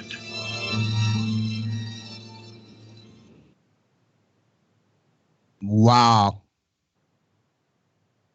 I gotta say, man, this has been a barn-burning show, dude. Because no matter how many times I watch this, and I've seen this a few times, I'm still just absolutely blown away that this went on in front of everybody's face. And, it was promoted. It was talked about. It was just, unbelievable. Where are you guys at now on this thing? Well, I've learned a lot more than tonight than I knew about Jonestown beforehand. So you've really blown my mind, Jimmy and Epic, both of what you guys have talked about, and also the documentary too as well. I've never seen it. And I find it very interesting. I still think there is something there, Epic, and I'm going to look, and hopefully you'll look with me too as well, about a connection between David Berg and Jim Jones. It's got to be there, because around the time period that things were going on, I mean, they're almost parallel. There are parallels to the Children of God cult, except I guess they didn't commit any type of mass suicide ritual. And between Jonestown, as far as false Christianity, as far as the spirit of Python and false teaching, engrossing both David Berg and Jim Jones. So yeah, this is very interesting. That around that time period you had multiple CIA operations because the Children of God were a CIA operation. There has to be. There really does. I mean, I've looked at, and all I can find so far is the South America connection. Berg had all those safe houses, if you want to call them that, for the Children of God cult throughout South America. And a lot of the stuff the CIA was operating in, also including the Jonestown camp, was in South America. So there does seem to be something to that, maybe. But it just takes one thing to let it all show, to crack the case, so to speak. Like in the case of Manson and the ties to, Satanism, the Church of Satan. It took Susan Atkins. You find Susan Atkins, and there it is. It blows the whole thing wide open. But so it's something like that. There's something we're missing. I guarantee you there has to be. I mean, it's pretty affluent kids usually, actually. I mean, they might be runaways and things like that, but they're generally, well-to-do families that they came from, the Children of God. And I think the difference might be that they're taking the opposite. They're taking the throwaway kids and the throwaway civilization, if you want to call it that, and taking them down to Jonestown and making them the trained operatives of the future. That's what it looks like to me. I mean, I'm speculating there, but they are the future gang stalkers. They're the future, people would be called up and to be crisis actors in a situation, and unbeknownst to them or whatever, if that's really true, but it looks like it is. And then you look at these guys, and what do they end up doing? They end up infiltrating Hollywood. They become, they're stars in Hollywood or big in the music industry. And they're also they're hypnotized, and so I think so. Yeah. So the thing is, it's like, it's a combination of a lot of things all combined. It's hypnotism, it's frequency manipulation, it's emotional manipulation, it's the patterns, that you were talking about, the Moira patterns. It's all of these things in conjunction with each other, and these laboratory experiments known as this particular one's called Jonestown. I think we're about to hear some stuff, like the last things he said here on this. I'm not sure. You guys want to run like a couple more minutes of this real quick, because I don't want to leave people hanging. Let's do it, Jimmy. Yeah, here we go. Here's more from Bob Jimenez in Guyana. Recovery teams have been removing the dead from Jonestown since Wednesday. Today, as the recovery operation neared what appeared to be the end, the miscalculation was realized. There were not 400 bodies as first thought, but nearly twice that number. Some were found alongside a temple where recovery teams were just starting to work. Air Force Captain John Muscatelli talked to reporters. The original count of persons found dead at the Jonestown site has been found to be seriously in error. It now appears there may be as many as 780 bodies total found at the site. They were found simply buried under other bodies. There were larger adults that were grouped together, and under their bodies were found the bodies of smaller adults and children. But the medical team were not the only people in Jonestown that day. During the immediate aftermath, Jeff Briley was approached by a man in civilian clothes who asked him to guard a large box of documents. And he said, "I'm from the U.S. Embassy. If anybody tries to take this box away from me, shoot them." And I said, "You got to be out of your mind. I'm not going to shoot anybody." And he told me that the box was full of sensitive documents and he needed to get those to the U.S. Embassy. I think he probably was CIA. The documents then disappeared into the CIA, and their contents remain secret to this day. 20 years later, the CIA continues to deny any interest in the People's Temple. They claim that their own file on Jones is empty. But new evidence reveals startling connections between Jones and members of the U.S. intelligence community. It began with a visit to Guyana by Congressman Leo Ryan, some of his staff, and members of the press. He was later killed, along with 4 other Americans, including Don Harris and Robert Brown of NBC News. After the killings, the Guyanese authorities impounded the first tapes and notes made by the NBC crew. Okay, here's something I swear I've rarely heard. Okay, listen to this, man, because this is why this stuff's called evidence revision, and this stuff only exists on this documentary. I'm sure it doesn't exist anywhere else anymore. None of the real tapes exist anymore, but this does.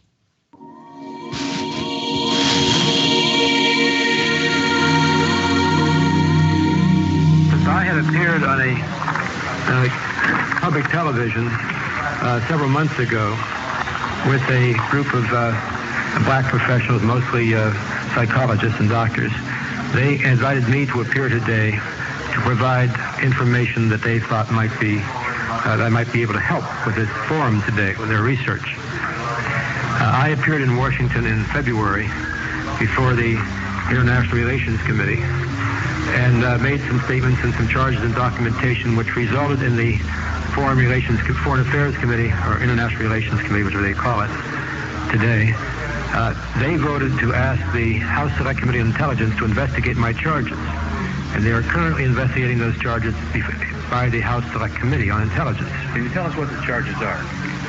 Well, the charges basically amounted to CIA contact with both the Burnham government there and with the People's Temple.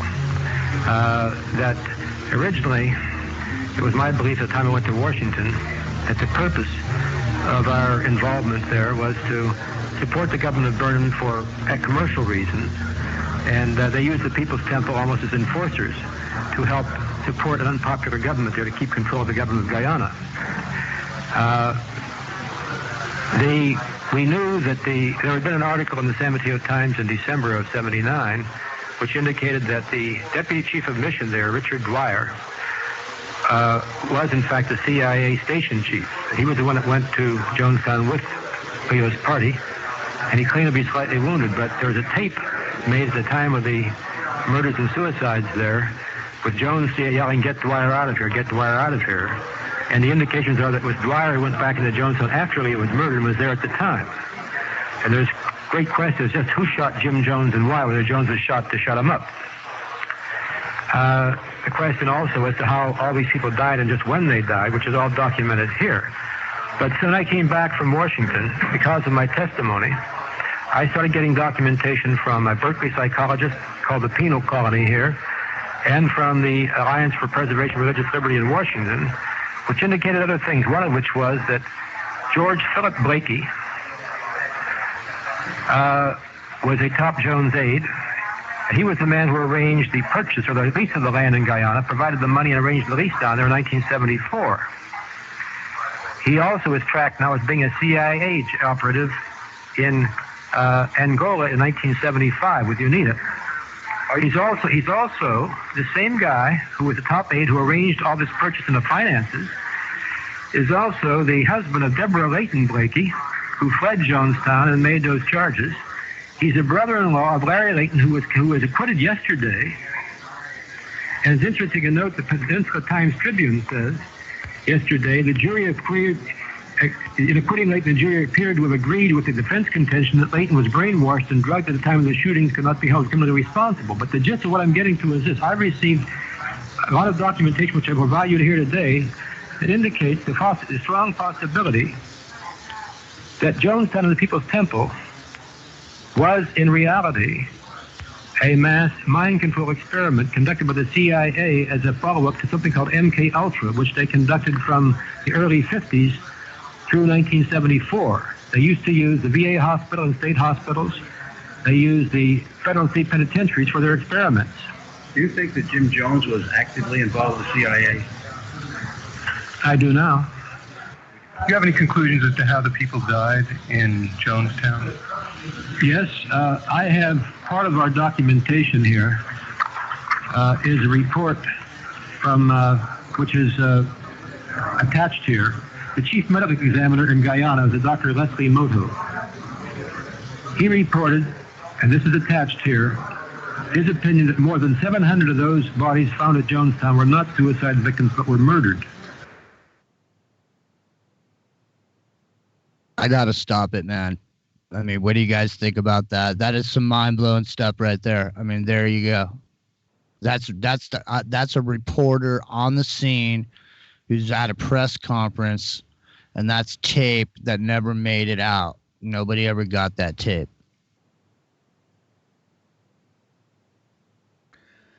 That's crazy, Jimmy. And actually, someone actually brought it up in the chat, something I didn't mention, Darren Proser, something that I did know, actually, that I had heard, have you guys heard of Dan Mineroni, who was Jim Jones' childhood friend back in Indiana when Jones was like a young boy? He was like a street preacher. I have not. Was he a cop? Yes, he was. Yeah. We talked about him earlier on in the broadcast because he ended up down in South America with Jim Jones, and he happened to be in the same place training people on how to extract information with torture techniques. And working for the CIA. Right. Exactamundo. Yeah, the good one, chat room. Exactamundo. Thank you, Darren. All right, let's go. Keep going. All right, here we go. He based this on the injection marks in the upper arm. Page 4 of my statement here. By injection, is that? Yes, and by gunfire. There were a lot more people killed by gunfire than they've ever admitted so far. There's a lot of people who were blown away, man. I'm telling you, they had people. This was a pile of people that they were getting rid of. This is an assassination trash pile.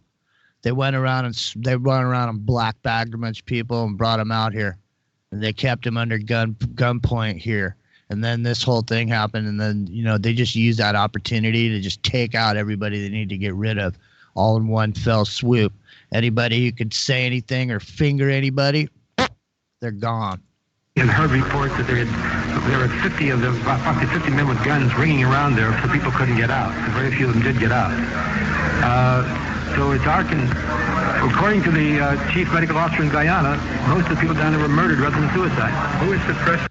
I wouldn't be surprised if the gunshot victims were the ones at the bottom of the pile, and all the other people were laying on top, and it looked like the ones with the injection marks. You couldn't really see them; they're all bloated. And then you just see all these empty Kool-Aid cups all knocked over sideways with, stuff dripping off the table and all this, But it's a set, man. Look at this. Are you implying the CIA was active in the suppression? Yes, I'm suggesting to you that a lot of things that don't make sense here. I'm suggesting that the long delay and anyone getting in, or the press getting in there, or very many people all getting in there for several days, was caused by a deliberate attempt to manufacture the story, which has now been accepted and sold successfully to the American people. See, that's the thing, you guys, is that's what evidence of revision is all about. Because when these events happen, just like the girl who's in this recent event, there's some people that have gone on film and on video and said that they saw guys dressed in black.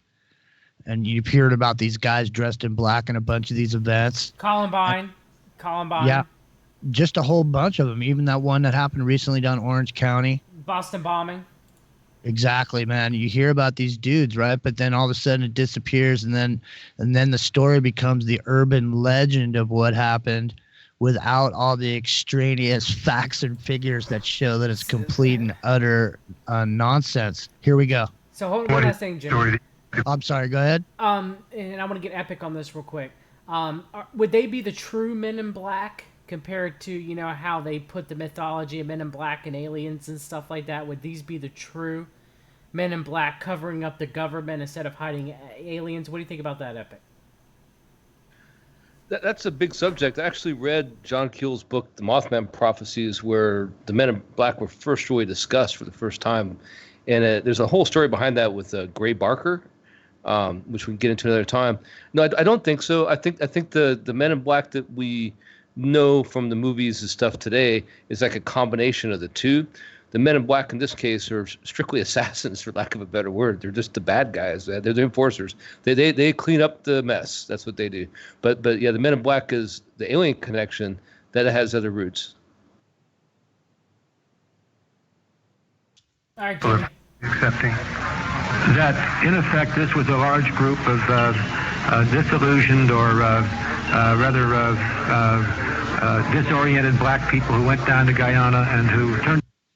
See, the thing is that you're susceptible, just like you were talking about earlier, John, when I made the joke about the rats snorting coke.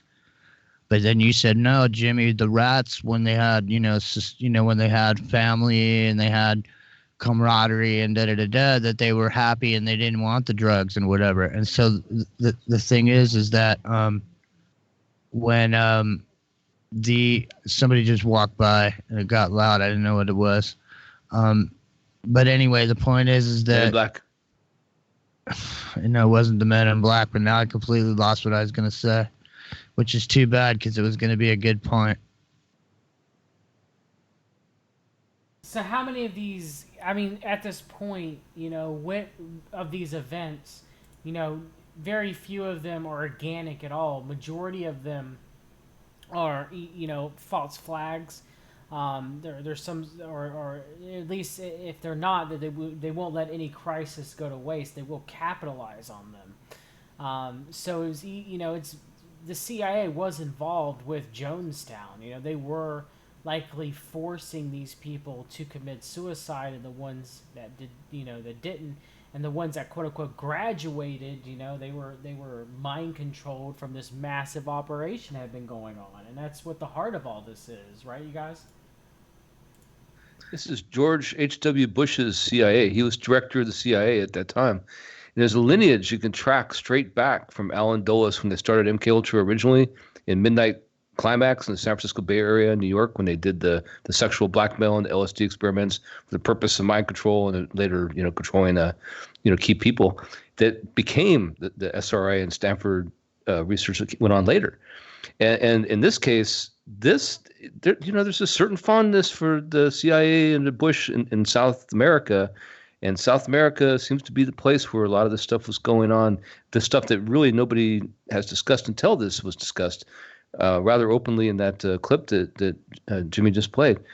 And I do think that there's definitely something to this. The only reason that nobody knows about it full scale today is because people still thought it was just a conspiracy theory. If you mentioned MKUltra and mind control back in 1978-9, people just looked at you like, oh, yeah, sure, you're one of those guys, right?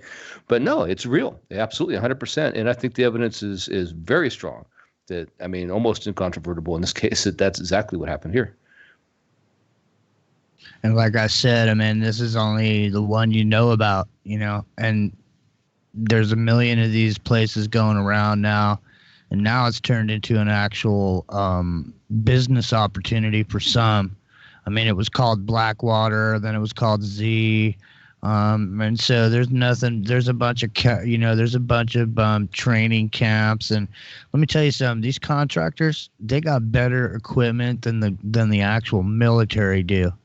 And let me tell you something else, the government paid for every, the taxpayers' dollars paid for every minute of training that happened when these dudes were in the military to begin with. But they can jump out of the military, and because there's an opportunity for them to actually be able to make some money for them and their family, that they go into the private contractor business where they become, part of a team that, a strike force or whatever. I mean, they use quite a bit of these contractors over in Iraq, and I know you know firsthand. And where they sell their soul, Jimmy, some of them come back even more dead-eye, have the MK Ultra dead-eye look on them, these contractors, than even even the military does. And they come back from trauma of being in war. So it's just crazy. And even though you're under contract with the military, even that, there's some things that they just can't do. But if you're in the private industry, there's literally nothing that they can't do. So when you sign on with one of these organizations, you can literally be put through all kinds of stuff that we have no idea even remotely what it goes on. And at this point, I would assume that injectable nanotechnology and exact frequency modulation to a particular, device, that's implanted, or it doesn't even have to be like implanted under the skin. And that, let's get a little bit more into this, man, before it ends, because we've only really scratched the surface on a lot of this, about 20 minutes of this thing. But this thing is an hour and 20 minutes long. So I'm going to do a couple more minutes here, and it's getting close to the top of the hour, John. So I don't know how much longer you want to go, but I don't know how many people are in the chat room because I'm not over there. But I'll come over there in a second. Let's jam this up, and I'll come over to the chat room while we're listening. Yeah, let's play the clip. And committed suicide, and we might as well, we're get rid of them, and it's just an aberration type of thing. I think that's the story that's been peddled. When you see the documentation here, you'll begin to wonder yourselves why the first reports were 350 people died or 400 people died, and for several days that was reported, and then they started finding more bodies. When the first reports were that 500 fled in the jungle, the people examined the bodies the first time and counted them, counted them by name, by number, types of people, men, women, and children, turned them over. Then a few days later, they claimed to have found 2 and 3 stacks of bodies underneath those. It boggles the mind, the stories that were passed out, but they apparently have gotten away with, I think, with one of the greatest fabrications of recent years. What significance do you attach to the fact that the leadership of the temple was largely white and the membership of the temple was largely black? I mentioned that, and in here, I think that that's part and parcel of the whole thing. I think that this is what caused me very suspicious about this whole experiment, about the possibilities here. The cadre was all white, and yet we think of Jonestown as a bunch of black people who were committed suicide without mentioning that white cadre, and that doesn't quite add up. I think there are racist overtones to the whole thing. What kind of racist overtones? What are you exactly alleging? I'm alleging that the media picture that was printed, was painted rather, and then came out in print and so on, was that you don't have to worry about these people because they're crazy, they'll do anything. They're not like us. It's my impression at this time that they were conducting some sort of mind control experiments. For example, they had a very modern hospital down there which they bragged about. So modern that in that population they had medical checkups for everyone every day. So there's no need for that unless you're conducting experiments where you're having control groups and you're giving people, and they're getting their vitamins every day. And it's my guess that they were just using them as guinea pigs to see what they could do under isolated circumstances. They'd take them off into a jungle someplace far away from everybody, they get them there somehow, and then they're able to see how these various drugs work on different groups. The details of the murders in Guyana, exactly how they were killed. Okay, so now listen, this is a press conference that the tape of it never made it out of Guyana. And so this dude was there covering the story, and this is everything that he had put together, and he's given this press conference. So I just want to give a little documentation on that because in case people joined us, they don't know what this is.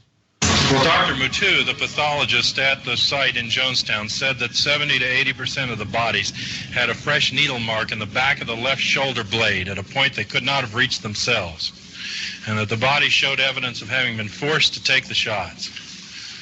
And the official coroner's verdict for Matthews Ridge by the Guyanese judge and jury that looked into the situation was that all the people had been murdered, that not one had been a suicide. Mutu found evidence of gunshot wounds and strangulation in many of the other bodies. I studied about 150 pictures in which I could see gunshot wounds. There's no way that cyanide pathology explains the condition of those bodies all face down, and you could see drag marks, and the body count went up because the area was surrounded by 350 Guyanese troops, about 200 British Black Watch troops, which are the equivalent of their Green Beret on maneuvers at Matthews Ridge in those days, and American Green Berets that came in with the body cleanup teams that spent the period of the 5 days murdering people, rounding them up in the jungle. The original reports were all 408 dead, and then 700 flee into the woods. And the military said, first, the Guyanese can't count. Second, that it was bodies on top of bodies, though how you start with 408 and end up with 915 and say that the 400 covered the 500 makes no sense. They said bodies in little piles. They even said at the end, after they'd been there for 6 days, that they forgot to go around to the back of the pavilion and there were 500 bodies back there. I mean, this was the final official explanation, but these people were being killed. Yes, small in this room. Old junkie from Detroit who was a survivor of Jonestown. The guy said he hid under the Odell Rhodes. His name. What happened to him? Where is he now? I don't know where all the survivors are. Many of them survived because they cooperated with the plan and were meant to survive. That's the case with the basketball team and other people. They were off somewhere. Well, they eventually got to Georgetown and eventually came back to the United States. Some of them were out on a ship. The ones that were on the boat with Blakey went to Trinidad. Then they went to Panama and emptied a $5 million bank account in Credit Suisse. And then they went to Grenada. They set up shop in Grenada, I believe in the mental hospital there, with Dr. Bourne and his father, who worked in primate research with MKUltra. And Bourne set up all the methadone programs in the United States for the Rockefellers. And I think they were experimenting on the mental patients because that's the only building bombed in the invasion of Grenada. And there's 180 people in the inmates in the psychiatric institution murdered, dumped into a mass grave, and then the U.S. was going to send $400 million to rebuild the hospital. I mean, they were going to make it a better unit to experiment on people after they got the right government in. Early on, a cocaine smuggling operation, because I believe there were drugs and guns being smuggled in and out, and there were relations of mercenaries. Some of these killers that were taken in and out of Angola. The CIA-backed UNITA forces by Blakey, Iran mercenaries, and they did run guns and drugs, but the operation was primarily an extension of MKUltra. People were taken off the streets here in San Francisco, out of the welfare rolls, from the elderly homes, from the psychiatric institutions, from the prisons. Children were given as wards of the court and turned over into their control. Stop this for a minute, Jimmy. Stop it for a second. You're telling me... All right, hold on. You're telling me... I don't even know where to start on this. You're telling me that the people that graduated from Jonestown went on into Grenada and started running, which would later become methadone. The addiction of white America, with methadone. And my father fell victim to methadone when I was 18. So you're telling me that went on, but at the same time, this all ties in, because that was the whole entire time he was talking about. I was like, okay, does this tie into Iran-Contra? Does this tie into the Council for National Policy? Where is this? And then it ties into that, and then the kid running, and they were getting kids. So when the Franklin scandal was going on, they were abducting kids, and they were getting kids off of sidewalks, and so that's what all this was. That's what the Council for National Policy stuff was during the Reagan administration, was gun running, child trafficking and human trafficking, and drug running. And it's all, and so somehow or another, you're telling me that Jonestown plays into all of this. I mean, I know it all connects. I know it's an all an octopus, but dang, that just blew my mind. And plus, don't forget, George Bush had a big direct connection to cocaine, drug running, which connects directly to, you know, the future of what happened in America with Clinton and George Bush and Arkansas. Right. So, you want let me continue. Just play a little bit more. There we go. They took them to Miami, and I talked to an air traffic controller. When they landed in Guyana, all of the blacks were bound and gagged coming off of the plane. People 5 miles away didn't even know there were blacks at Jonestown. All they had ever seen of People's Temple were the white crew that was running it, going in and out of the cities. They were buying Guyanese babies from women wherever they could give a blanket or something for a baby and taking them back in there, and there was massive experimentation. There were enough drugs on site to drug the... I'm going to play that again, dude. Here you go, man. So everybody who listens to this broadcast right now, and then the subsequent people that are going to listen to this. So, I mean, this is, okay, I want everybody to recognize something, because Epic and I have been talking about this, man, that the history from the late 60s into the 70s, the history from the hippie movement forward is really important, and people don't really realize some of the stuff that's gone on in the past, because this stuff is buried, man. This stuff is buried. Listen to this. They take them off into a jungle someplace far away from everybody. They get them there somehow, and then they're able to see how these various drugs work on different groups. Could you tell us about the details of the murders in Guyana, exactly how they were killed? Please. Well, Dr. Mutu, the pathologist at the site in Jonestown, said that 70 to 80% of the bodies had a fresh needle mark in the back of the left shoulder blade at a point they could not have reached themselves, and that the bodies showed evidence of having been forced to take the shots. And the official coroner's verdict for Matthews Ridge by the Guyanese judge and jury that looked into the situation was that all the people had been murdered, that not one had been a suicide. Mutu found evidence of gunshot wounds and strangulation in many of the other bodies. I studied about 150 pictures in which I could see gunshot wounds. There's no way that cyanide pathology explains the condition of those bodies all face down, and you could see drag marks, and the body count went up because the area was surrounded by 350 Guyanese troops, about 200 British Black Watch troops, which are the equivalent of their Green Beret on maneuvers at Matthews Ridge in those days, and American Green Berets that came in with the body cleanup teams that spent the period of the 5 days murdering people, rounding them up in the jungle.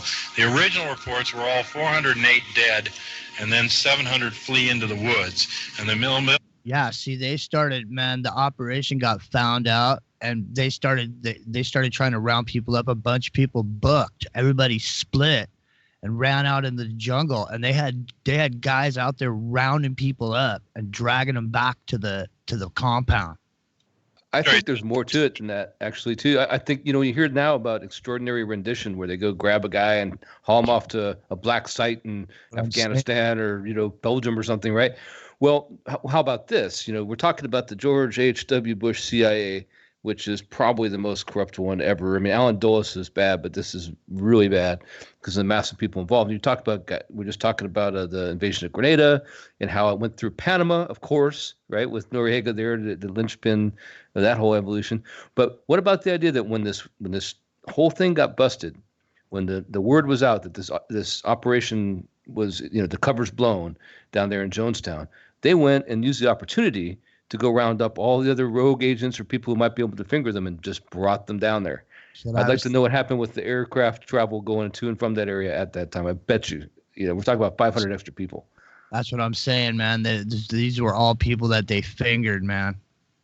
These were all people that they just got rid of. I told you there's weird, like if you looked, I swear, if somebody took and looked at the list of people that died in this incident, and you looked into, did a research project on the backgrounds of the people that were found dead at this place, and we're focusing on the people that are laying there in the pile. But like I said earlier, man, the people we're not even talking about, and who knows who they ended up being in our world, because people graduated from that program and they went into society and you never heard about it. You never Femme Nikita, right? until they shot a bunch of people up somewhere. You know, where they woke up and they're like, huh? What? Like, just like, that's why I played that piece about Homeboy at the beginning, Sirhan, because he woke up saying, what? And I'm a firm believer that Rosie Greer stuffed that gun in his hand. Rosie Greer didn't try to pull it out of his hand for 5 minutes. He sat there and jammed it in his hand for 5 minutes. You know, they came in there and pulled out all the door frames and stuff out of that hotel because it didn't match up with the LAPD's story about what happened.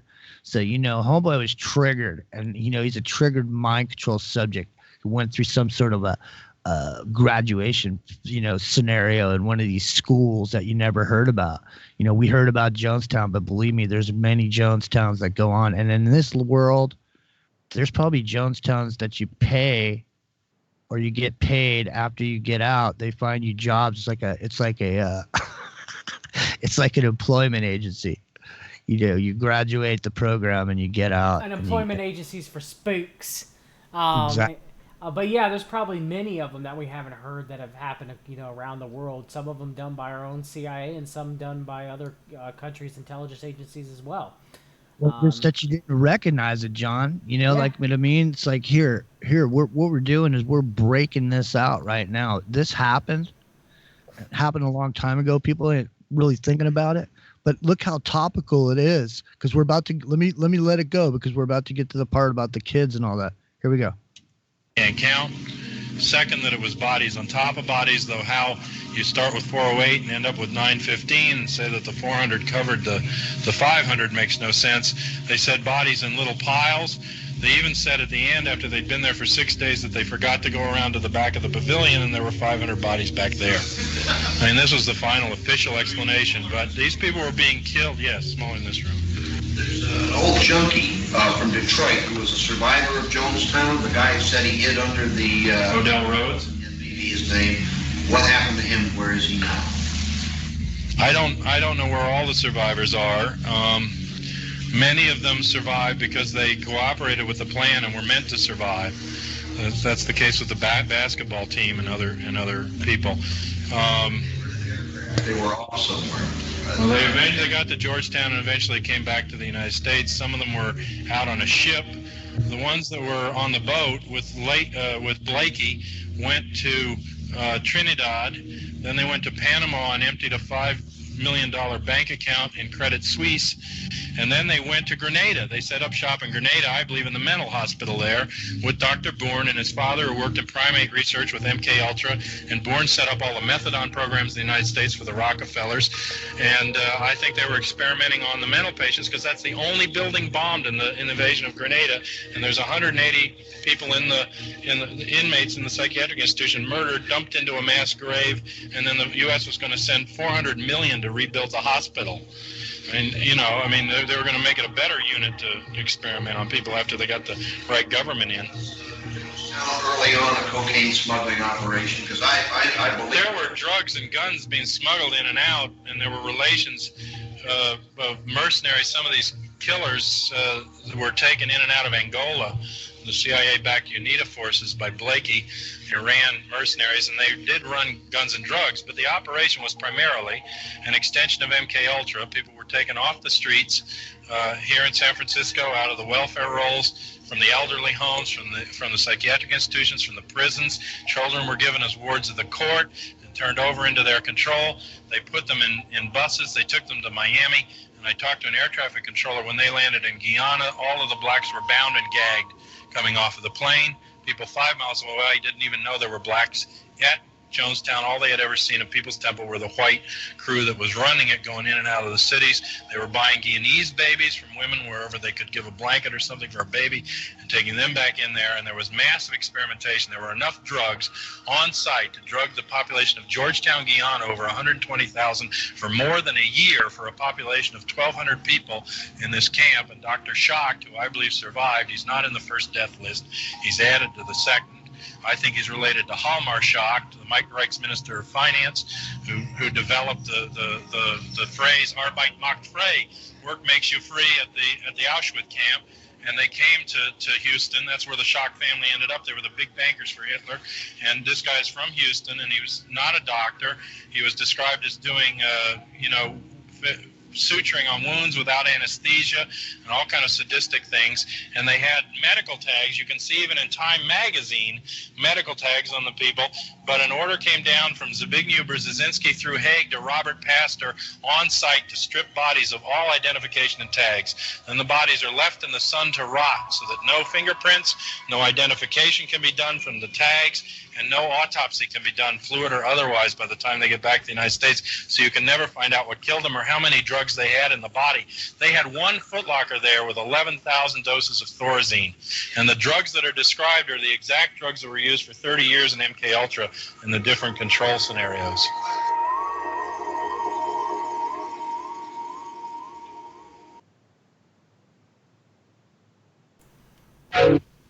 Well, Jimmy, that's something, man. I mean, that ties into everything. Everything. I mean, what do you guys got to say about that? I just, here it is. I mean, this is all you have to do is extrapolate. Because this was something that somebody did a thing on back in the day. This is a report. You know what I'm saying? This has already been out there. In other words, at some point, John Judge was saying all this stuff to somebody, and he was a alternative media person back in the day. Like, he was he was like an Alex Jones, a Bill Cooper, a Mae Brussels. He was an old school conspiracy dude, who was around, and here's the thing. It's like, this is a thing he did, or a talk he gave, or about this subject. He was given a conference about it, but here it is. And the thing is like, it's gone by. It's days gone by. And if we didn't play this right now, nobody would hear it. Look, this video that I just linked in the chat, you can find it over in the chat. It's only got 28 views, dude. Wow. Do you understand what I'm saying to you? Yeah. It's not that this has only got 28 views in the history of this being out there, because this is out there free for anybody to download and upload. So this is made possible so people can keep this information going, because there's 10 hours of this. And this just happens to be on the Jonestown. But if you go and listen and watch the 10 hours that's available out there for anybody who wants to spend the time, you get an education that literally will blow your mind, because this is the stuff that happened in the day and not the urban legends that we hear now about what happened. Yeah. Epic, what do you got to say? We'll go ahead. I'm going to go on the out and say that, on the outro, so to speak, and tie in Grenada, because, Grenada, that's the best tie-in I've heard of how they botched something and they had to get rid of the evidence, right? They're notorious. If you look at the Bush CIA, they're pretty sloppy, actually. They get caught a lot more than Alan Dulles did. Alan Dulles didn't get caught until those documents surfaced after they were told to be destroyed, and they found those boxes for the Church Commission. But in the case of HW here and his CIA, they're caught all the time with their the hands in the cookie jar, where they go back to Iran-Contra and to Noriega and all this stuff. But why in the world did we invade Grenada? I mean, it was a big deal. I was there back in high school and when it happened in the 80s. And they just said why, because that's exactly why. Exactly why. And it makes perfect sense. They had to cover up for Jonestown. They had to cover up for the other connections. They had to have those guys on the ship that landed there. Some of those guys were supposed to be there. They're the ones who graduated. We're talking about the ones who graduated from Jonestown. What about the ones that didn't graduate from Jonestown? Well, they got locked up, experimented on, and ended up rotting out there in the sun, right? So, and had to go cover up the mess. Weren't they they ended up in that hospital. They ended up doing the same stuff they were doing in Jonestown in that hospital. And they had evidence in that hospital of the same stuff that was going on in Jonestown. Because weren't they saying that the experiments they were doing on the veterans over there at that hospital, they were doing experiments on people where he was suturing people without anesthesia and all that? Yeah, very Unit 731 stuff from World War II, the Japanese, yeah. Yeah, horrible stuff. And the cruelty with which the stuff, in disregard for human life, that MK Ultra represented, and as it continued in its various manifestations, and on to this day, I mean, it didn't stop, right? I know, and the thing is, we're talking about MK Ultra right now, but the thing is like, if you want to look into something, start looking into something called, just like we're going to be doing a show on we're going to be doing a show on 6G. Instead of looking at MK Ultra, once you think you know everything about MK Ultra, then start looking into MK Naomi or MK Often. But yeah, I mean, that's the thing is Josh Reed's covered in the Spellcasters 1 and Spellcaster, and hopefully eventually we get to Spellcasters 2 comes out, but Spellcasters 1, he covered Scientology and their connections to MK Ultra and the CIA as well. Through soul cracking and using e-meters and everything. So it shows itself in multiple forms. It doesn't necessarily have to be drugs. Technology can be used. Hypnosis can be used. Persuasion can be used. Weaponized magic. I'm telling you, that's a big part of it. Meme magic, chaos magic can be used. I mean, these are all tools of the adversary of Satan to break us down, and the government is a very good way of using those to confuse us, to feel, we got 7 minutes before the bottom of the hour. So, I mean, I think that, with the advent of technology and all the things that we're talking about here, I think you can say that you can extrapolate that this whole technique and everything involved with it has now been weaponized, and technology has been utilized to the point where people are literally, we're all walking around like zombies staring at a screen. And there's no doubt, if the mind control is under effect. Even we're all mind controlled, even us right here, right now. You know what I mean? It's the thing is like, what, when are they going to turn it on high? That's the issue. See, everybody's walking around all agitated and pissed off. Now guns are starting to go off. Now people are starting to shoot each other because of what color they are. At this point, we're going to see some sort of agitation. I just think, at the level that they start, in Iraq, there was a weapon that they put on rooftops to agitate the population by broadcasting a frequency that made the population angry. And so you see a bunch of people getting angry, and they're getting angrier. I mean, for no reason. I mean, be careful out there. I mean, seriously. The things that you used to be able to get away with, some guy does something to you, you flip him off. People are getting shot now. Why'd you shoot him, Bobby? Well, there's white people in the car. That just happened. That's a real story. We're living in some dangerous times, man, and their ability to control the emotional tenure of the population and drive folks or persons into committing acts of violence at this point, I think unprecedented, their ability to do that. And I think, there's a program that's developed for MIT developed for veterans who return from war. And this is a app for the phone which can detect your psychological makeup at any given time by how much you're interacting, if you're going outside, how you call your friends and all this. It's able to pretty much detect what your psychological condition is at any given time. So if that's possible to help out, the veterans that return from war, then I would say it's equally just as possible, and probably the data being transmitted. And that's the data that everybody's so interested in. Yeah, very much so. Couldn't have said it better myself, Jimmy. You got anything else to say? Me? Jimmy or Epic, you guys got anything else to say, brothers? Before we shut it down, closing time. I know. I just wanted to thank you, man, for having me on again. Always. And I really appreciate us stopping by, and looking forward to being back again another time. Yeah, very much so. Epic, you got anything else to say, brother? Thank you for same being here. on as well. Thanks for the opportunity. Yeah, love being here. And I'm telling you, it's such a big subject. There's so much to cover that we could go on for years talking about it. But yeah, it's great to be able to. Yeah, very much so. Take care, brothers. Check out Into the Microcosm, both Jimmy and Epic. are on there broadcasting, and you guys are definitely welcome back anytime. We'll definitely be doing some shows together. Say goodnight to everybody. We'll get all out of here. Did I lose you Night, guys? everybody. Jimmy? I guess we lost Jimmy. All right, Epic.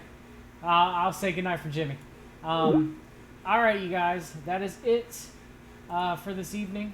Take care. We got a show next Thursday, hopefully, with George from cavdev.org. We're doing the Franklin Scandal Part 2. So hope you guys enjoy that. That looks like what's coming up in the future. And as always, till next time, always read the documents. Good night, everybody.